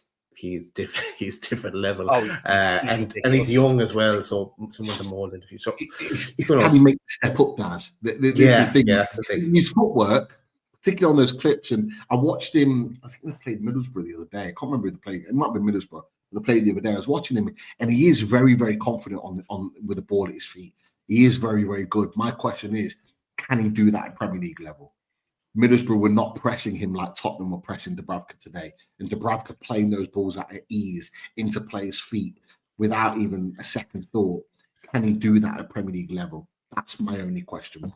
It's a really difficult situation that we're in. It really is. But it's hard, isn't it, Pete? And even when you were talking, and you ultimately said that you keep Martin Dubravka, and that makes perfect sense. It does make perfect sense based on what you're saying. I suppose my counter question to you and Daz would be, based on the press conferences that you've seen from Eddie Howe, because I think it's been really interesting, and you touched on this, Pete, how Eddie's spoken about Martin Dubravka and said it's his choice. We're going to leave it down to him. We respect him, etc., etc. And I forget who asked the question. It was a journalist who asked the question: Is Nick Pope the number one? And he said, "Oh, it's not the right time to ask that question. It's inappropriate or whatever." He batted it off. That gave me the impression that Nick Pope is still firmly Eddie Howe's number one. That's how I read it. And what I'm asking you boys is, do you think that Eddie and the club are going to be looking at this Martin Dubravka deal, having this conversation like we are and like many other fans are, but saying to each other, is this an opportunity we can't pass up? Is this something that we can't let go, even if it means we don't bring in another goalkeeper this window? Is this an opportunity we can't pass on, given that if and when Nick Pope is fit, he's going to come back in as number one, and Martin Dubravka could end up sitting on the bench from now till May? I'm not suggesting he should, but that's just how I see based on what Eddie said, because Eddie's basically made it clear to me that Nick Pope is his number one, and when Nick Pope is fit, Nick Pope will be back between the sticks. Is that? Do you see what I mean? Yeah, it's getting like an episode of Traitors now, Chris, because it's chopping and Traitors as well. Not a bad word, because remember we're also forgetting that Martin Dubravka went to Man United and has a League Cup medal as well. But forgetting all that, I know there's an awful lot of thinking that needs to be played out just on the goalkeeper situation. We still have the right winger position, the right centre back, a backup for Isak to talk about as well. So it's a big 3.5 weeks as well as the games coming up behind the scenes. Paul Mitchell has to earn his money in the next couple of weeks. That's for sure. Yeah. Pete, just before you respond, is that a caveat? What Claire's just said? Yeah, there's a lot of people saying that if a move for Dubravka is going to be signed off, it wouldn't be to the end of January. Obviously, the report tonight says otherwise, so it's a difficult situation. But yeah, I think with the form that we're in at the moment and the way we're playing and the unit that we've got, I think it's important that we give it as long as we possibly can. Now, Al Shabab are not going to wait around forever. They're going to want a deal to be done. I think their pre-season starts the middle of January, if I'm right in thinking. So or that might be the MLS. Well, I think it's soon anyway. So they're going to want their players in and ready for what comes next. So it's a difficult situation. So I just see the private chat, but yeah, it's a difficult situation with Martin Dubravka. So I would give it as long as we possibly can. I certainly wouldn't be signing it off after the Arsenal game, that's for sure. As far as Eddie Howe was concerned, Pope's back on grass, but not properly training yet, and so he's not even ready to come back in, even if we wanted him to. So why make that decision there? And when you've got a quick turnaround of Bromley, Wolves, and Bournemouth, I'd certainly be seeing out that group of games before a decision is made, at the very, very least. So Lisa in the chat there as well, Chris. I hope she's back on grass as well and back fighting fit, fully fit. No, she's still in the injury room, mate. Yeah, she's still not good. Still off work. She was off work again today. Yeah, she's still not good. But hopefully she's on the mend, and no doubt watching this Tottenham reaction will be making her feel much better. She did watch the match with me and she was overjoyed. Nice one, Lisa. Boys, that's where we go next. We go to the chat and see what we've got in the chat. We've got lots in the chat. I think we've got 39 star comments. So lots and lots to discuss. Right, where do we start? I mean, I know obviously Sutty 79 said he had just read on X Saudi Pro League page that Al Shabaab have all but signed Dubravka. And Newcastle have asked for it to wait due to the game in the midweek. So we could see movement on that after the Arsenal game. Who I believe is on Tuesday, I want to say. Is it Tuesday? Yeah. So I suppose we'll just have to wait and see. Do you know what?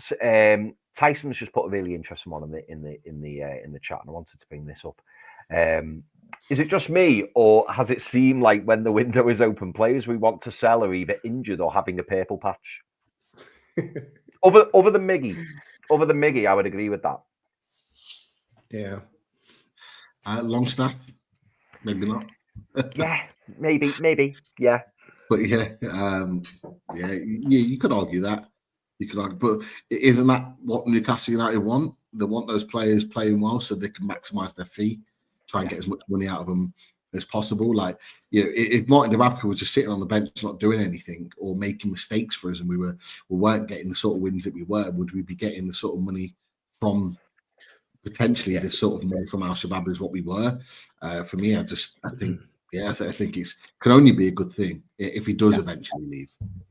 Were Al Shabaab the team that were in for Miggy as well? I think they were one of the teams in it. So they are kind of like a little feeder club for us as well for players we want to offload. They were willing to give us 30 million for Miggy last January, and he didn't want to move.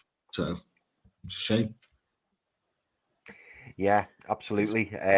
Ali B also mentions obviously the rumours saying that Joel Bland is now reporting on it.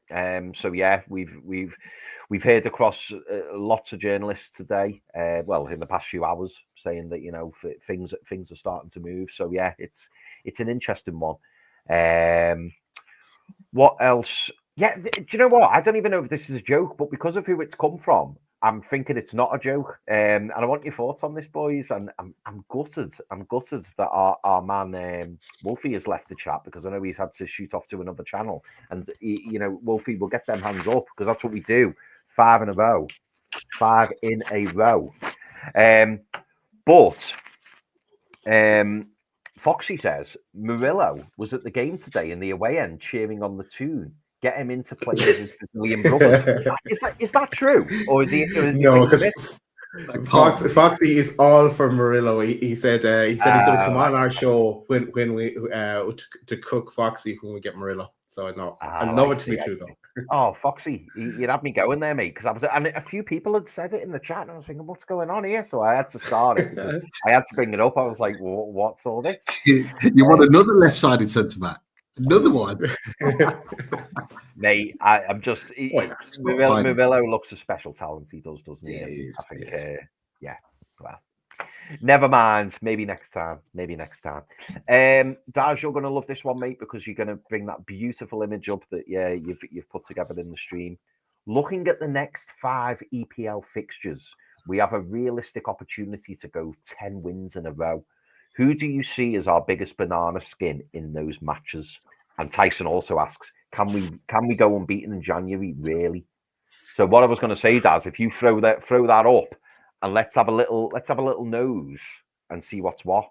I mean, looking at those fixtures, obviously the first one is done. I think we beat Spurs, Tottenham, yeah. So we're happy with that. But looking at that, boys, where's the banana skin? Go on, Daz.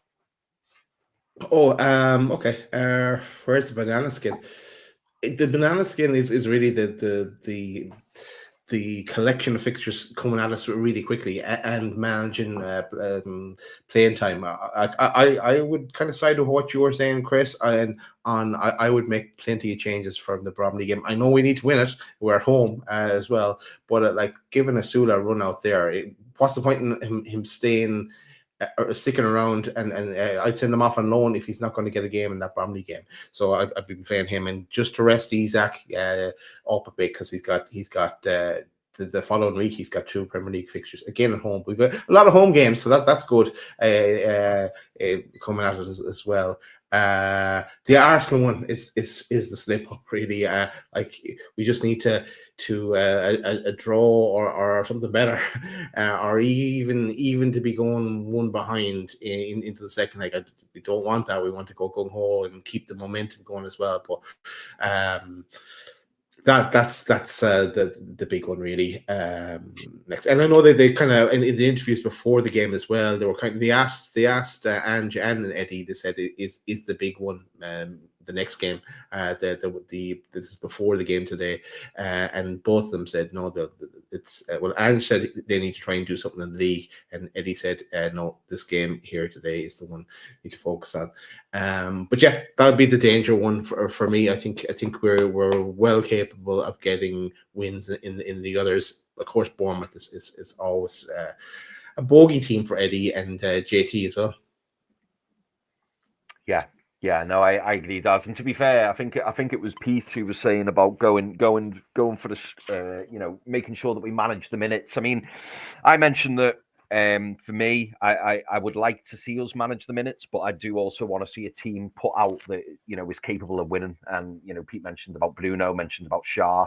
I think those two have to go in. I think that would be a good choice.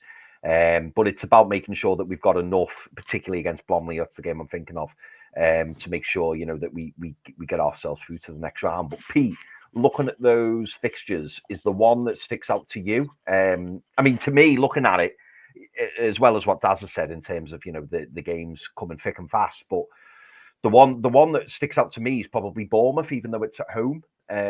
But is there any game that you're looking at there and thinking, I'm maybe looking away from the Arsenal game, because I think we all know that's going to be a difficult one. But in terms of the Premier League, perhaps, is the one that you're looking at there and thinking, oh, could be tricky? Yeah, there's a couple that could be tricky, but if we win them all, Tyson will be busy because he's put another super chat in. Oh, Tyson! I'll donate every win if we go unbeaten in January. Just to see the sunglasses on top table talk. Well, hopefully every top table talk will have these bad boys on, that's for sure. But Tyson, absolutely top stuff for your chat. Legend. Really do appreciate it. Ultimately, I do think some difficult games. If you're adding the cups in there, I think the Arsenal game on Tuesday is going to be a difficult one. I know they're not in a good moment, but we're going to the Emirates. We've had a tough run of fixtures ourselves. Is tiredness going to kick in? That's the kind of thing that I'm looking at. Don't forget we're without Shaw and Bruno. Bruno's going to be a massive miss on Tuesday, the captain. So that's definitely going to be a potential slip up. But again, I'm not expecting anything amazing on Tuesday. I'm expecting a real dogged, difficult performance to really stop Arsenal playing. To then take them back to St. James's Park if we want to get to the final. That's what I'm expecting, honestly. But in terms of the Premier League games, you got to throw in Bournemouth. Bournemouth won again today against Everton. I watched a little bit of that game. They're playing some good stuff. They really are playing some good stuff, and they're playing like a team that isn't going to drop off, which is a worrying thing for us. So I think they will quite easily be anywhere within the mix, in and around us. They're only 2 points off us as it stands. They're playing well. They're unbeaten in the last 5 or 6 themselves. So they're in a really good moment right now. So that's going to be a tough game. It will be. The one thing I'll say is that it's at St. James's Park, so it's a benefit to us. And then I'm looking at Wolves really, because Wolves, you don't really know what to expect from Wolves at the moment. Yes, they're down there and they're struggling, but they've got a new manager. They're playing hot and cold at the moment. 1 minute they're playing some decent stuff, the next minute they're not. You don't really know what to expect from them. On paper, should we win? Absolutely. But it's just one of those games where, are they going to nick a goal on the counter or do something? They've got Mateus Cunha, who is playing some brilliant stuff at the moment. Really, really good player. He'll be back for that game. But, is he back? That's what I was checking. Yeah, because there's 2 games. So he will be back for the Newcastle game, unfortunately for us. But look, I'm going to put the Bournemouth game out there above all. That's going to be a really, really tough game. And it comes off the back of a midweek fixture as well, which is not ideal. So, yeah, that one kind of stands out for me. That and the Arsenal game for obvious reasons. Yeah, no. Do you know what as well? I think once we get this, what stood out for me as well, once we get this Arsenal Cup game out the way away, which is what we all wanted. We all wanted the away game first. Yeah. We've got 3 games at home on the spin, and that's huge for us in the space of like a week. We've got Bromley at home, then we've got Wolves at home, then we've got Bournemouth at home. It's a great opportunity for us to capitalise and really, kick on and hopefully try and get at least 7 points, if not 9. Well, saying that, I know it's in the cup, but yeah, getting the 2 home wins in the Premier League, so 6 points, possibly 4. Do you know what? I'm downplaying it already. I'm already saying maybe 4 points. We should be getting 6 points, shouldn't we? We should. It's just the clean sweep. Mate, it's just the thought. It's just the thought of this win and run continuing. And you look at the fixtures, don't you? You look at Wolves at home and you look at Bournemouth at home, and you think they're both winnable games. I mean, do you think it's being overconfident saying we can or we will win both of those games? I think it's overconfidence if we say we will win all those games, but I don't think it's overconfidence saying we can win it. Of course we can. The form that we're on, we're playing some brilliant stuff. Even today when we were tired, we still had moments in the second half. Gordon should have put his chance away in the second half where he ballooned it over, slightly out on the left-hand side. You had opportunities for Barnes where he should have been taking a shot, but instead he try and finds the pass. There's a couple of other opportunities in the second half. We did create moments where we could have been better, but we still created a lot of moments where we were dangerous. And so even when we weren't at our attacking best, we're still creating moments. We still scored 2 goals off the back of it. So we're in a good moment. But just put the fixtures back up again, just for a second. Look, for me, we go full strength in the Arsenal game regardless. The best possible team that we play. Then we've got a few days rest to Bromley, and this is no disrespect to Bromley, but for the size of the team playing at home, I'd be playing a lot of the young players. I just would be. I'd be playing those young players and making sure, or the fringe players, and giving them an opportunity. We still should be winning the game. And then you've got the big guns to come off the bench if we need them. Yes, exactly. But after that, like if you think those big guns potentially may not play after that Arsenal game for just over a week, they could be going just over a week without a game, which is a good period of rest. Yeah. If you're resting some of those top players, maybe giving an Isak a full rest, giving Gordon a full rest, giving a few others, a Tonali maybe, and Longstaff comes in, giving them a proper full rest for Bromley. You're not then seeing them until Wolves. So if they're coming into Wolves with a full rest, they can then go the next 2 games and play those next 2 games, just like they've done recently with Man United and Tottenham, and play those 2 games to maximise our chance of winning the 2. After that, then you've got a full week's rest to Southampton, and then you're back in routine again. So if you're playing that moment well enough, that Bromley game is crucial. We get out of Arsenal with whatever we get out of. We rest players for Bromley and make sure we still win, so we're in the hat for the next round. But you're giving the main players, a rest to make sure they can go again for the next 2. If we can do that, we can look after the players' minutes, and we can ensure that we're fit and firing, ready to attack Wolves and Bournemouth.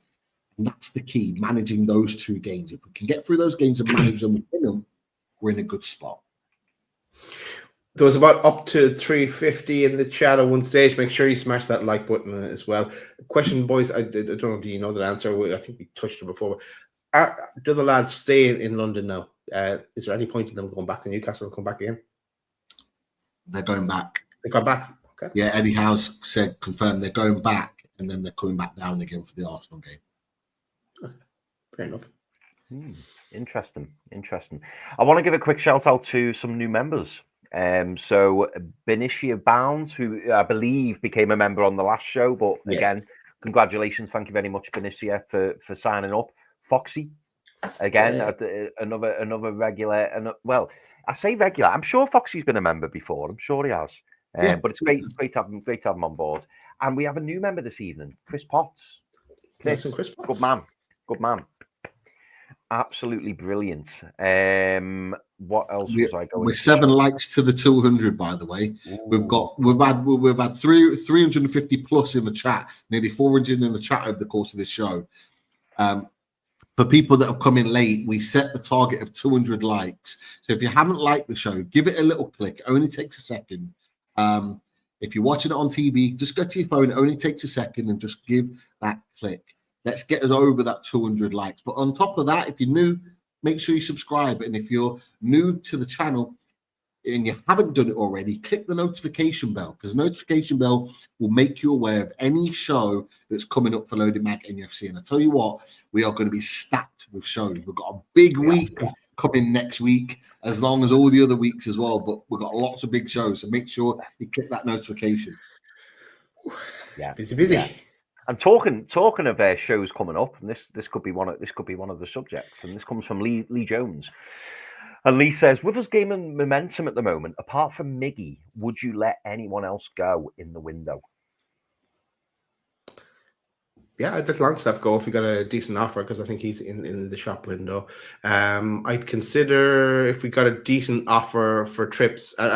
He does a job for us. He can do a job for us the rest of the season. But if it's to unlock some PSR potential in this January transfer window, I would do it. Or have I thought anyone else? No, let's go with that for now. Fringe. Any other names to add to that, Pete? Miggy, Longstaff, Matt Target. Dubravka's up in the air. I'm thinking of people that could actually go this month. Dubravka's up in the air. No, John Ruddy will be here. He'll get a new contract. He'll get another. Trust me, he'll get another deal. He'll get another deal next season. But they're the kind of 3 or 4. So Miggy, Longstaff, Matt Target, Dubravka, if he decides to leave. I think they're the 4 that if you're going to see any of them leave, it'll be those 4 potentially this window. What if we got a brilliant offer or a decent offer for Willock? That would really unlock PSR, wouldn't it? I was going to throw his name in then, and another one you could throw into that as well would be Harvey Barnes. Another one. Harvey Barnes. Depending. Now they're good players, and they're dependent. and like we're going to need them for the rest of the season. But just to to tweak things. But I'll be honest, boys. I can't see it happening. I can't see those 2 even being considered to be leaving in this window. Now, if you're talking the summer window, I think those 2 absolutely will be in the conversation to potentially leave the club as part of us continuing to establish this PSR. If you're looking at an Anderson Minter type signing where you sell a couple for 20, 30 million a piece, you're looking at those 2 for the summer. Those 2 are going to allow us not only to be able to spend in the summer, because we will be able to spend in the summer, there's no doubt about it. But what those 2 sales would do in the summer is allow us to be round for 26 into 27 to be able to spend as well and continue that spending and to build the squad. So I don't see it in January, and I don't see, even if we got bids, I don't see Newcastle selling them because of the moment that we're in and how well we're playing. I don't think he's going to want to disrupt the apple cart too much. He's going to want to get rid of players that are not even featuring at the moment, which Target and Miggy are definitely not. Longstaff isn't, and Miley, I think, would step into his place even if he did leave. But I think those 2 that you've mentioned, although they are sellable assets, won't be sellable until the summer. Now, boys, and I'm sorry to drop this again, if we did the impossible and we achieved Champions League football, and you then sold off a Barnes and a Willock, think about the players you could potentially bring in to replace those 2. Could you bring in another Tonali-like player to bring into that midfield? Could you bring in another top-level midfielder that does the things that Eddie Howe wants on his left-hand side, or maybe even his right, to add to what we've got to make us even stronger in that position? That's what I think Newcastle would be looking at in the summer if we're able to achieve the impossible. Definitely. Well, we've got two comments here, and both probably require an impression, and I'm only willing to do one. So the first one is Sutty79, and he says you should start the show like Jason Cundy. Where's Ange? Where's Maddison? Where's Son? Where's Solanke? Where's Spurs? They took one hell of a beating. That's as much as you get. That's as much as you get. I can't do the rolling of the tongue, unfortunately. What's the next one? I know, but devastation in the location. Oh, nice. I love it. I've done both. I wasn't planning on doing both. I've done both. Deji's gone AWOL. Can't locate him. He is not in the location. He was doing a watch-along. He was doing a watch-along today. Oh, I'm on about the chat. Find that. In the chat, he's gone MIA. Yeah, he's definitely not in the location right now. That's for sure. But hopefully we can get him on for a top table talk to discuss these situations. Table talk, you say? Yes. Oh, bring it on. Absolutely. Well, ADB asked that very question. Is this a Top Gun tribute channel? I feel the need for speed. They're working. They're absolutely working. Right, where are we? This one doesn't really require a comment. It's more just an observation from Tony Beasley. And I don't want to get you too excited, but Tony Beasley says, I've seen reports Barca are ready to sell Rafinha to raise funds. I mean, boys, it was breaking during the Spurs match today that that apparently the registration had been knocked back for Olmo. So, Barca are in a little bit of trouble, and whether they need to raise funds, whether that be a Ferran Torres, whether that be a Rafinha, who knows? And I'm sure, which is quite widely recognised, particularly by some of the biggest journalists, like Craig Hope, who says that Newcastle will always be open to an opportunity, and who knows, maybe that's an opportunity that lands on our lap. Who knows? But I'm sure if Rafinha is to be sold, there'll be quite a few people queuing up for him. But we'll have to wait and see. Pete, you mentioned this. In our WhatsApp chat, and it was another good point. Ronnie Milne says another assist from Murphy. He's having a cracking season. Pete, what do you want to give Murphy his flowers today? Because he we've got Alexander Isak, who's in absolutely fantastic form, but Jacob Murphy's quietly going about his business, isn't he? Absolutely. I thought he was again brilliant today. He might have not had the key moments that on a consistent level. So he wasn't consistently in the game doing bits in an attacking position, but he was certainly crucial to our upturn in form in that first half. So after that first mad, chaotic 10 minutes, when we started to grab the game by the scruff of the neck, and Bruno and Tonali were definitely the catalysts in that, Murphy was definitely one of them too, because he decided he was going to beat his fullback. And I think it was Jed Spence in the first half, and he just kept going for him time and time again, and he couldn't handle it. And he just willing to attack him, and obviously created that opportunity. I've just had a look, and I think that assist has been taken off him, which is a real shame. Because it comes off Dragerson. Off Dragerson first before he puts it in. I've had a look, and I think it's been taken off him, which is a real shame. But regardless, he puts the ball into that position in order for the goal to happen, and he created a clear-cut moment for us to score again. And with Murphy, we know what we're getting with Murphy. He will give us 110% every game. He will have a purple patch where he's what he's doing right now, where he scores goals or he gets assists. But even in games, he will have purple patches too. He'll have moments where he's really, really effective and moments where he won't really be in the game too much. But I thought defensively, he really stood up and made some good interceptions. Really, from a tactical point of view, held off Tottenham really well at times. I thought, fair play to him.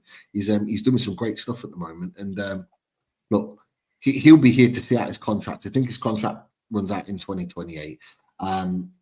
Long may it continue, because if he's adding big moments to who's on this right-hand side, it can only be a good thing for Newcastle United. And look, we do need a right winger. That's obvious. If Miggy goes, I do think we have to get a right winger in.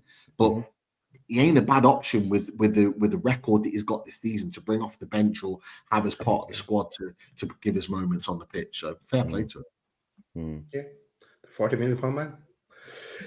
And Daz, I wanted to bring this up from Brewski. I know we've already touched on Fitzgerald, who's going to be coming in. I know we spoke about him earlier, but I just wanted to get the last part over to you, Daz, as well, where Brewski says, "Is Hall our most exciting ever Premier League left back, or do you still prefer Bernard?" This comment, Broski, it's not a name I recognise, but it's something like someone I know would say. Because the reference to Damien Duff, and I'm not a big fan of Damien Duff. Brilliant, as I said before, brilliant for Ireland. Frustrated the fuck out of me for Newcastle. Excellent for Chelsea as well, and Blackburn. But and on the last bit, Hall, yes, he's in my dream team now of all time left backs. He's getting the nod. But I'm going to segue a bit because this man, Tino, I thought played a blinder today. He was absolutely class. So it's been a while since I've seen players play as well. So well done, Tino. And like it's usually Hall that shines, but Tino shone today. It's great to have. And both of them did themselves no harms with Tuchel in the stands as well. Yeah, so I loved the way the commentator kept waxing lyrical over Werner's pace. And then he kept having to apologise and go, "Oh, actually, Tino Livramento is a lot quicker." It was like, "Yeah, mate, yeah." They don't do their research. They don't do their research. These commentators and these people in the media, they don't watch Newcastle United unless they report on Newcastle. They don't watch Newcastle United because they talk about these London teams and their players because that's all they do is just watch these teams down south. That's all they do, and they don't watch Newcastle United. The only time they watch them is when their team comes up against them. And they go, "Oh, actually, he's not a bad player." Well, yeah, we know that. If you watch football, you'd be able to see it. If you watch the range of football, you'd be able to see it. But they don't do it. Tino Livramento was absolutely superb today. Both of them, fullbacks, were unbelievable, and they both had very different jobs to do, and they did them excellently well. The only thing with Tino is I thought when Son came on, Son got the better of him a couple of times. Little bits of movement and trickery on that left-hand side, but he dealt with it, and what better way to impress your brand new national coach? I'll be honest with you. In March, if we're not seeing Lewis Hall and Tino Livramento as England's fullbacks, then Thomas Tuchel is not doing something right. Yeah, totally agree. Just a little update, boys. We have 200, and Lisa said 205 likes. We actually have 219 likes as we keep sit it here. going. 219 likes. And we've got 340 in the chat. Let's get to 300 before the show's done. Come on, people. Even if you're watching it on your TV, just click it on your phone, give it a click. The reason why we say this is because what it does, it gives other people that may not have seen the channel before or the show, it gives them an opportunity through algorithms and all the rest of it to be able to see our content and bring more like-minded people like you into the chat to talk Newcastle United. It just takes a second for you, but it means a lot to us as a channel. And thank you everyone for your support so far. Amazing stuff, top stuff. I like this comment from Ben Street. Ben Street says, Lloyd Kelly must feel a bit shite mind. Botman walked straight back in after 9 months out. He was superb today considering how long he's been out. The Vols voice is back. But you know what, Ben? I completely agree. Sven Botman really grew into the game. And I think the more football Sven Botman plays, he's just going to be absolutely exquisite as Pete does the actions with the mouth. Absolutely exquisite. And it's brilliant to have him back. Brilliant. But I must say, I thought Lloyd Kelly did really well when he came on. He had a really important job to come on because bearing in mind, you're right, Ben. You know, Sven Botman was picked over Lloyd Kelly, and then obviously Sven Botman went off towards the end, and it was a little bit backs to the wall, you know, for those final 12 minutes. And I thought Lloyd Kelly did really well. He had a really important header at one point. I forget how far into the game it was, but the ball got lofted in, and Lloyd Kelly just threw everything at it, threw his whole body at it, and got a head on it. So full credit to Lloyd Kelly for playing his part today. because it can't have been easy for them. I saw Eddie Howe, with his arm round and giving them instructions, and he must have been a little bit nervous, thinking that he was very much third choice for that position today, effectively. But he still came in and did his job. So please for Lloyd Kelly that he managed to keep Tottenham at bay. But sorry, go on, Pete. No, I was going to say I don't feel bad about the fact that Botman's come in. A few people were saying, it's harsh on Lloyd Kelly, this, that, and the other. Lloyd Kelly had his audition against West Ham and didn't play well. He let the goal in that Souček scored, in which we lost the game. And that was his audition. At this point now, he's starting at the bottom of the run again, and he's got to work his way back into the team. Yeah. Lloyd Kelly, if anything, after that West Ham game, has realised the task it is to be a Newcastle United player. Yeah. This is, in all due respect, this is not Bournemouth, where you have one bad performance, you can get back in and turn it around after a few games. If you're not playing well, you're out. Look at Harvey Barnes, for example, one of our top scorers and can't get a game starting for Newcastle United. This is the level that we're looking at. If you want to be at the top, Lloyd Kelly, you've got to make sure that when you get the opportunity, this goes to Sean Longstaff, this goes to Joe Willock, this goes to Lloyd Kelly, this goes to Harvey Barnes, the lot. You've got to put your performances in when you get the chance. And yeah, he did do really well when he come off the bench. I was calling for it, boys. I wanted us to go 5 at the back to see out the game. I was saying, bring Kelly on, 5 at the back, let's see out the game. He came on, I thought he played well. But he may well, in the next 2 games, Arsenal and Bromley, get the opportunity to show his ability. He's got to play well. He's got to play well. He has to, because he's now got arguably the best defender at the club in Sven Botman, now back fit and ready to play. That's going to make it even tougher for him to get into this team. He's got to play well. But going back to the point really quickly in terms of players leaving, having Botman back now may well shift off target, because remember, Lloyd Kelly can play left back. So we've got cover for Lewis Hall. Yeah. It now means the target can potentially move. And if we can move him out with a loan with an option or a straight sell, again, money coming in the coffers. Yeah. Do you know what? It's absolutely right. Unfortunately. Oh, go on, Daz. Go on, mate. No, I was going to say, he like, if you remember, he didn't leave Aston Villa because he wasn't getting game time, and he came to us. So, yeah, true. Hey, you know what to do. Yeah. No, I completely agree. And not forgetting, we've got Tino Livramento that can play left back. We've got Kieran Trippier who can play left back. We've got plenty of options. Plenty of options. Dan Burn. There's a whole list of options there. Wait, can I ask you a question? Go on. Okay, Chris, I'm going to ask you this question. No, okay. If an offer came in for Kieran Trippier in January, are you... Okay, so if we got a 10 million offer for Kieran Trippier in this window, are you taking it?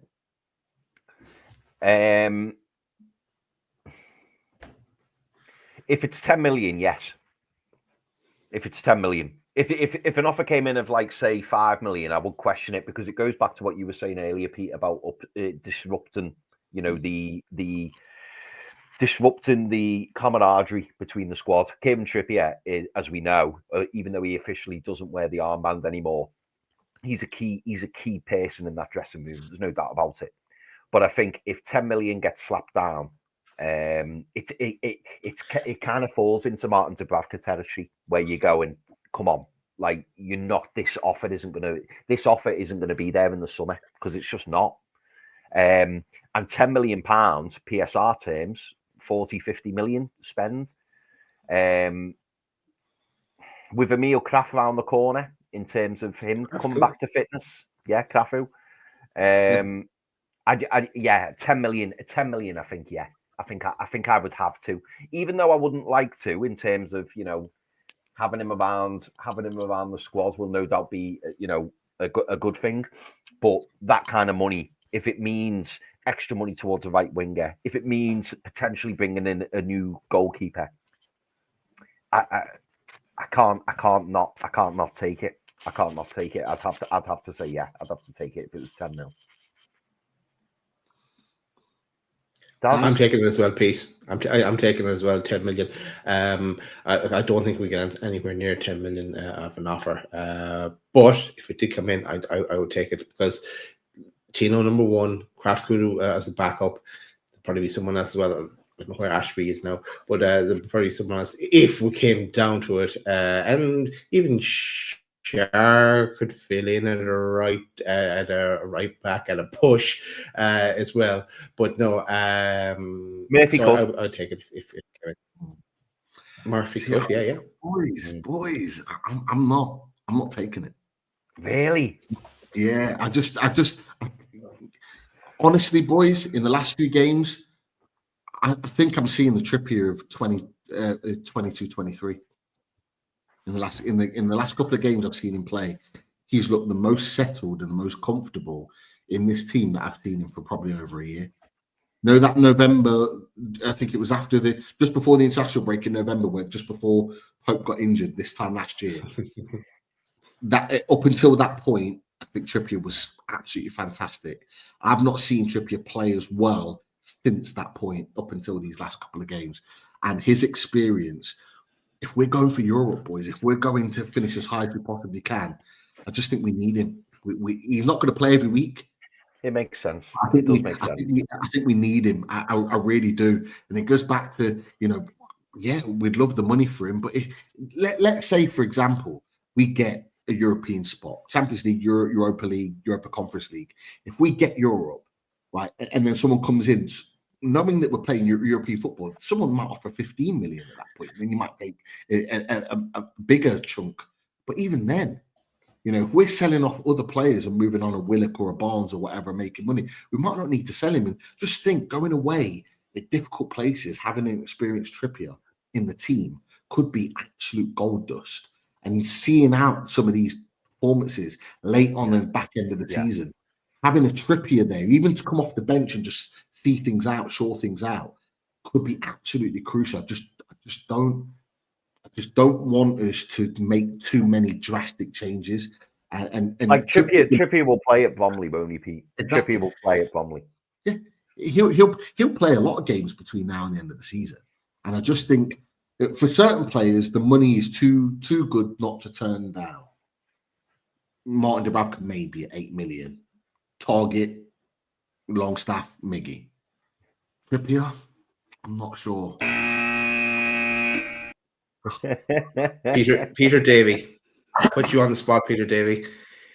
8 million offer has come in for Dubravka, and 8 million offer has come in for Kieran Trippier. Who are you letting go, Pete? You are something. Yeah, you've got to let one go. Are we getting replacements? No, the money for trips will be used elsewhere in the team. The money for Dubravka would be used to bring in a goalkeeper.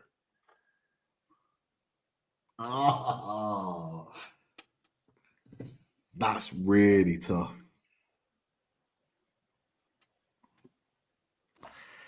Do you know what? Do you know what else I think makes it difficult, Daz and Pete? The fact that Eddie Howe isn't your average manager, is he? Where he'll sign someone on a Wednesday and then they play on a Saturday. He's just not like that, is he? So I suppose if you're looking at it from that point of view as well, he's not going to sign someone and then just throw them in first. Even if we were to sign a new number one, they probably take a few weeks to even start playing. And it is similar with a right winger, similar with a centre back.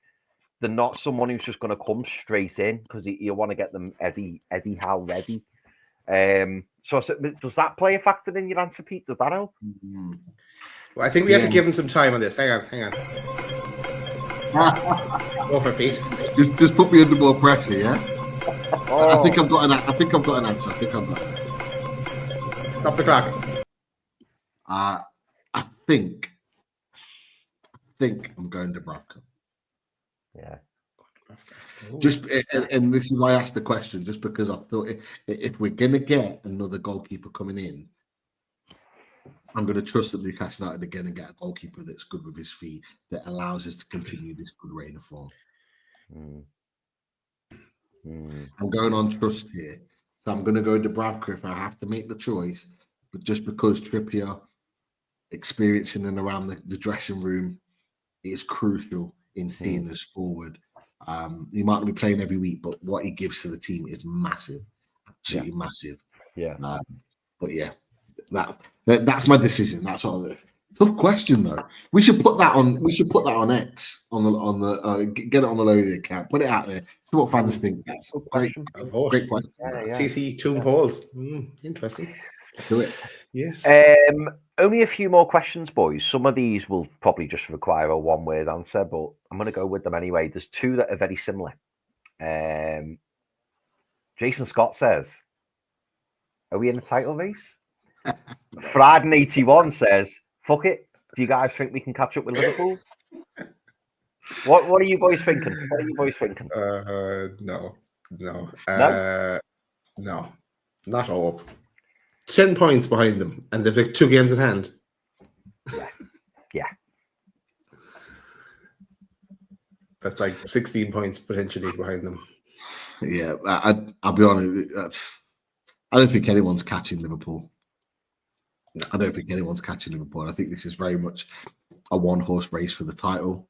But can we be in the top 3 race? Top 4 race is the question. That's the one that I would say. That's what, being honest, that's what we need to keep ourselves in. We need to keep ourselves in the conversation for a top 4 race for as long as possible, because for one, if we are, then we're pretty much almost kind of guaranteeing ourselves a European spot, and secondly, putting ourselves in the top 4 race is meaning we're in the Champions League one, which is exactly where we want to be. Now, I got a message from Errol tonight saying, "When are you back on the race for Europe?" Which means other teams are starting to notice that we're playing some good stuff.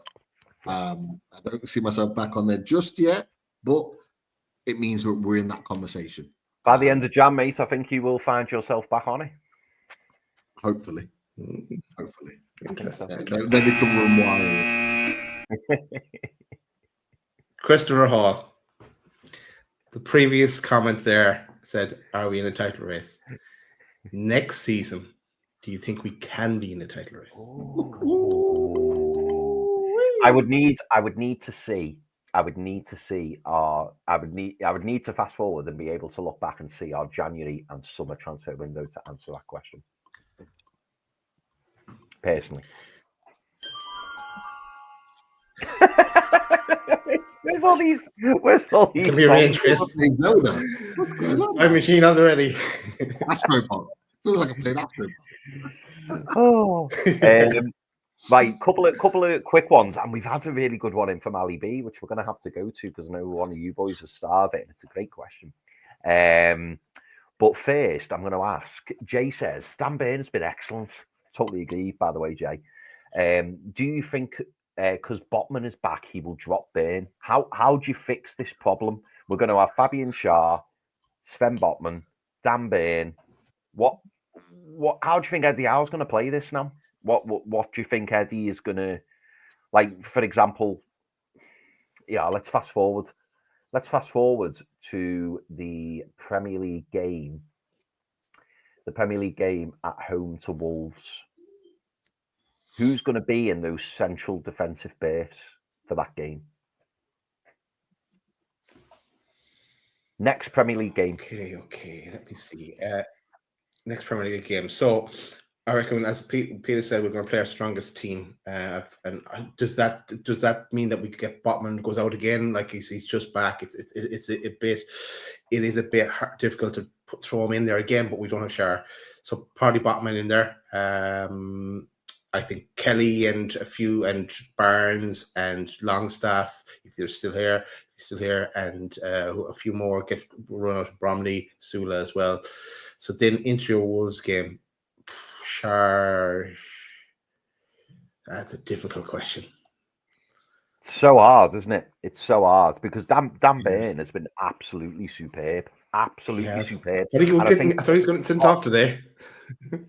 Yeah, true. Yeah, he was running it a bit close in that first half, wasn't he? But what? Go on, Pete. It's tough. Boys, I'm not going to lie. Dan Burn starts for me. And I'm going to be honest with you. Dan Burn was my man of the match today. I thought Dan Burn was absolutely sensational. Superb. His form in the last 6 games has been nothing short of unreal. The guy is playing. He's in the form of his life. Forget the Champions League season, top 4 season. His form this season has been the form of his life. The way he's playing, he is playing at an elite level, like top level. And people won't take notice of him because it's Dan Burn and he's 32 years old. But on the outside of Newcastle, but what he's doing, we can see it week in, week out. He is absolutely brilliant. He was brilliant today. He was easily, for me, my man of the match. The whole back line, the whole back 5, I thought was brilliant. But he epitomized everything about our team today.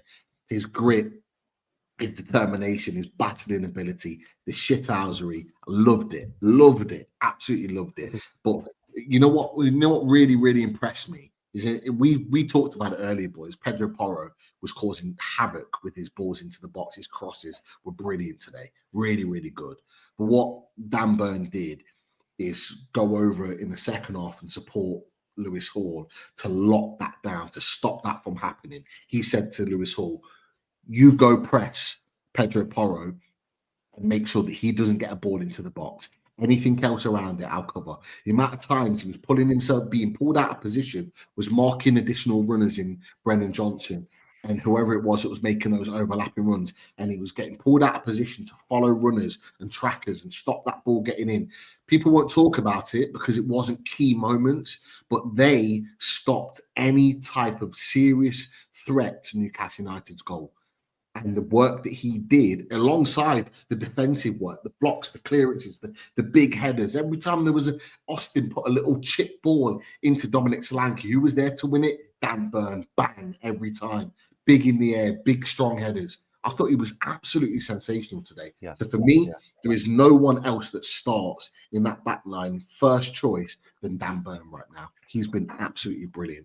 Whoever he plays with is whoever Eddie Howe selects, and look, it should be based on performances, boys. I loved Sven Botman's the best centre back in the team for me, but what better way to ease him back in than having Dan Burn playing at his absolute best for Newcastle United and getting us winning games and continuing to win games and to ease Botman back in. Remember, Shaw's going to be back for Bromley and beyond. Off the back of that after Arsenal, so we're adding Shaw back into the mix. We're looking potentially for a right centre back. We could potentially be really stocked in that position. So it is about performances, and right now Dan Burn is putting himself right at the beginning of that list. I thought he was absolutely brilliant today. Fair play to him. Yeah, Daz, who are you starting?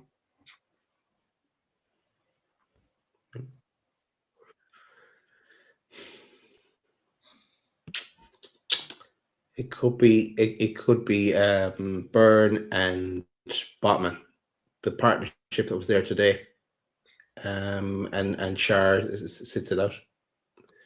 But at the same time, Shar offers something as well with his shots from range. He's brilliant passing as well. It's too close to it's too far away to make that call yet. I think that away days for that. Away days shall return. By the way, people asking the question, away days shall return. But it'd be interesting to see who we're picking come that time. Yeah, no, it's a very difficult thing. One thing I will agree on with what you boys collectively have said is that I think Dan Burn has to stay in this team, and then it's who you put next to him, because Dan Burn deserves his place in the team, and I think he's been excellent. So yeah. But yeah, maybe we'll have to wait till nearer the time. But great question, Jay. Really, really great question.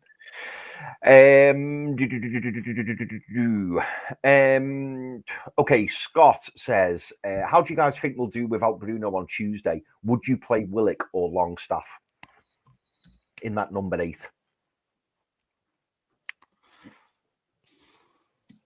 For me, Willock starts on Tuesday. Willock starts for me. Do you move Sandro into the? Sorry, not Sandro. Do you move? Who do you play on the right side of that midfield 3? Do you play Willock? Yeah. I play Willock on the right. I'm not shifting Sandro or Joelinton. They stay and do what they normally do. But yeah, whoever comes in. I mean, look, the likelihood is it's going to be Longstaff. Longstaff will probably be the guy to come in. But if you're asking me, I would go with Willock against his old club. Back at the Emirates, he's always going to want to prove a point. He's got the running power, the energy to get forward and create problems the other end. He's going to be additionally motivated for the obvious reasons I've just mentioned. For me, I would be going with Joe Willock, but it could well be. I wouldn't be surprised if it's Longstaff, but just my opinion, mate. Daz? I'm just going to bring down the resolution of my camera again, just to try and make things a bit better. Sorry, who am I going for? This worked, does it? I'd probably go Willock. I'd start Willock there. I'd have Miley on the bench as well, as an option. But it's a big. It would be a massive game to throw Miley into. But then again, maybe more defensive would be Longstaff. We know he's a runner; he'll be everywhere. So yeah, again, tough calls for Eddie to make, but that's good as well because we want competition for places as we progress. Yeah, no, totally agree. Well, there's two more questions, boys. I'm going to run through a few very, very quick comments, and then we'll wrap up because I know we've hit the 2-hour mark. So Ali B asks, another question: would you sell J7 in the summer, given he's 29 in August, and we probably get proper funds? Do you know what? It's funny. Joelinton's name never gets brought up, does it, when we're talking about players leaving? I know he's just signed a new contract, and he's certainly not high on the list of players that you'd want to get rid of. But again, if we're talking, he's 29 years old, as Ali points out. If someone was to come in for a 40 million offer for Joe in the summer, is that one you consider? What are your thoughts? Pete, I'll start with you. If a 40 million offer came in for Joelinton, I think regardless of what we think of him, the club would consider it. But for me, I think the fact that Joelinton got a big contract in the summer tells me that he's probably here for the remainder of his career in Europe. I think after he finishes his time at Newcastle, he'll probably want to go back to South America, which is what he's always said. He wants to go back and play there before he retires. I don't see him wanting to leave. I don't see him actively looking to leave. I think it will be a case of the money will be too good if it came. I personally don't see it. I think Joelinton stays at Newcastle United for as long as we want him to stay. I think he absolutely loves it here in Newcastle. The club, the family life, everything. And I think, is his boy not in the academy or close to being? I think he might be on the cusp of it because every time I see a clip of his boy playing, he seems to be playing really well or scoring bangers. So he seems to be a player himself. So sign him up. That's what I say. Yeah, definitely. Daz, what are you thinking on J7 in the summer? I'm going to sit on the fence for this one, Ali, and say tune into Squad Game when we do it, because that'll be a topic conversation. We don't have it coming up anytime soon, because let's get over January, let's get over whatever happens with the stadium announcement, and then we'll get to March. Let's get over the League Cup final then. So you're looking at April. You're looking at April for a Squad Game. We'll answer that one then. Yeah. No, it sounds good. Good answer, Daz. Good answer. And this is that quick one off Foxy. Really quick one. How long's Ange lasting with Spurs? He seems more and more aggressive in the interviews every week. Now, he clearly lost his head today. We saw how angry he was, obviously, at the goal standing from the handball that never was. But realistically, boys, how long, in your opinion, has Ange got before he gets the boot? He's going to win. He's going to win the 3 cups, isn't he? He's going to do the treble. According to Deji, he's still in the cups. Look, let's see. Maybe he can do something about Liverpool during the week. Yeah, I like him though as well. I liked the last year, so I liked him as a person. I suppose I didn't really know much about him beforehand, but yeah, it is starting to fall away. I don't know, right? Pete, what are you saying? Don't get drawn into that rubbish, that mate business, right? He's my mate. He ain't a great my mate. Nah, he ain't a great manager for me. No, I'm not buying it. He knows he's under massive pressure. Now, a stat came out today after today's game. Spurs have lost. In fact, you know what? I'm going to put, sorry to steal the chat, Spunky Monkey, great name. Spurs have lost 10 of their last 20 games. So they've lost half of their Premier League games this season, which is the stat that I was just about to say. But Spunky Monkey did put it in the chat, so I'll use what they've just said there. He knows he's under pressure. You know, he's under massive pressure. They've spent a fair bit of money. They're meant to have brought in players that are going to transform their team. They haven't. They are nowhere near European football or looking like they're going to be in that conversation at any time soon. If he was to lose another couple of more games, he is going to be within that conversation. Of Lopetegui, for example, got smashed again 4-1 today, West Ham by Man City. They're in a very difficult position. And I love this from Jonathan, he's named him Whinge Postecoglou, which I love that. Instead of Andy Postecoglou, Whinge Postecoglou. And Rich Joblin, bid for Maddison in January. No, I'm not bidding for Maddison in January. And as I said to you boys in the chat, apparently Maddison and Ange have had a bit of a fallout, which is why he didn't start today, because Maddison suspended for the game midweek. So why would you have him on the bench if he's not playing midweek? Tells you that there's problems in the camp. So he's in a difficult moment right now, and he knows it. He's trying to find any excuse to side from the fact that we beat them today, and we deserve to beat them. No, I agree, boys. I think he's on borrowed time. I'll be honest. I think he's in big trouble. Last few things I want to say before we wrap up. Samsonite Dove, who's become a new member. Thank you very much, Samsonite. Great to have you on board, mate. Loaded Ultra. We also have Mike Dent, who's been a member for 3 years. 3 years. Nice one, Mike. Brilliant challenge, lads. Keep up the hard work. Thank you so much, mate. Really appreciate it, mate. And a spanner that we know and love. Lisa, played the zebra video. 34 months she's been a member for. The people have spoken. Why are you doing this to me? I'm just bringing it up. I'm giving good news, Pete. What about Lisa? In April, I will remind you of this. Don't worry. You will be. It's all here. Don't worry about that. Because it's bad news, Pete. Or sorry, good news, Pete. The zebra is back in the garage.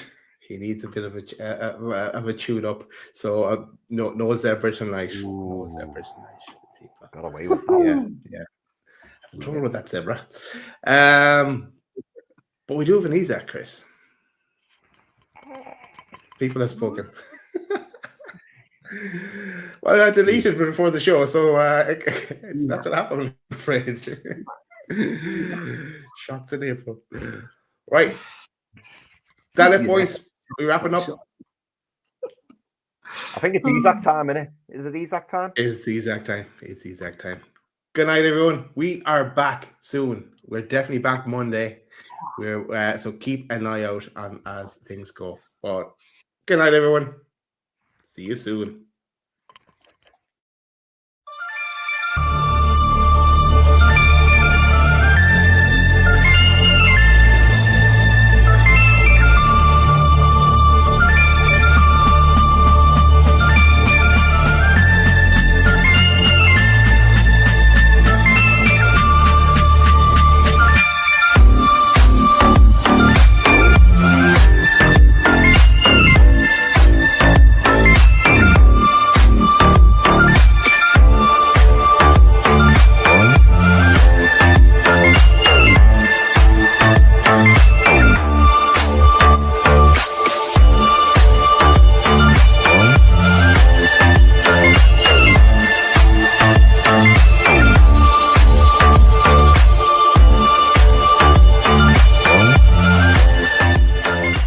Sir.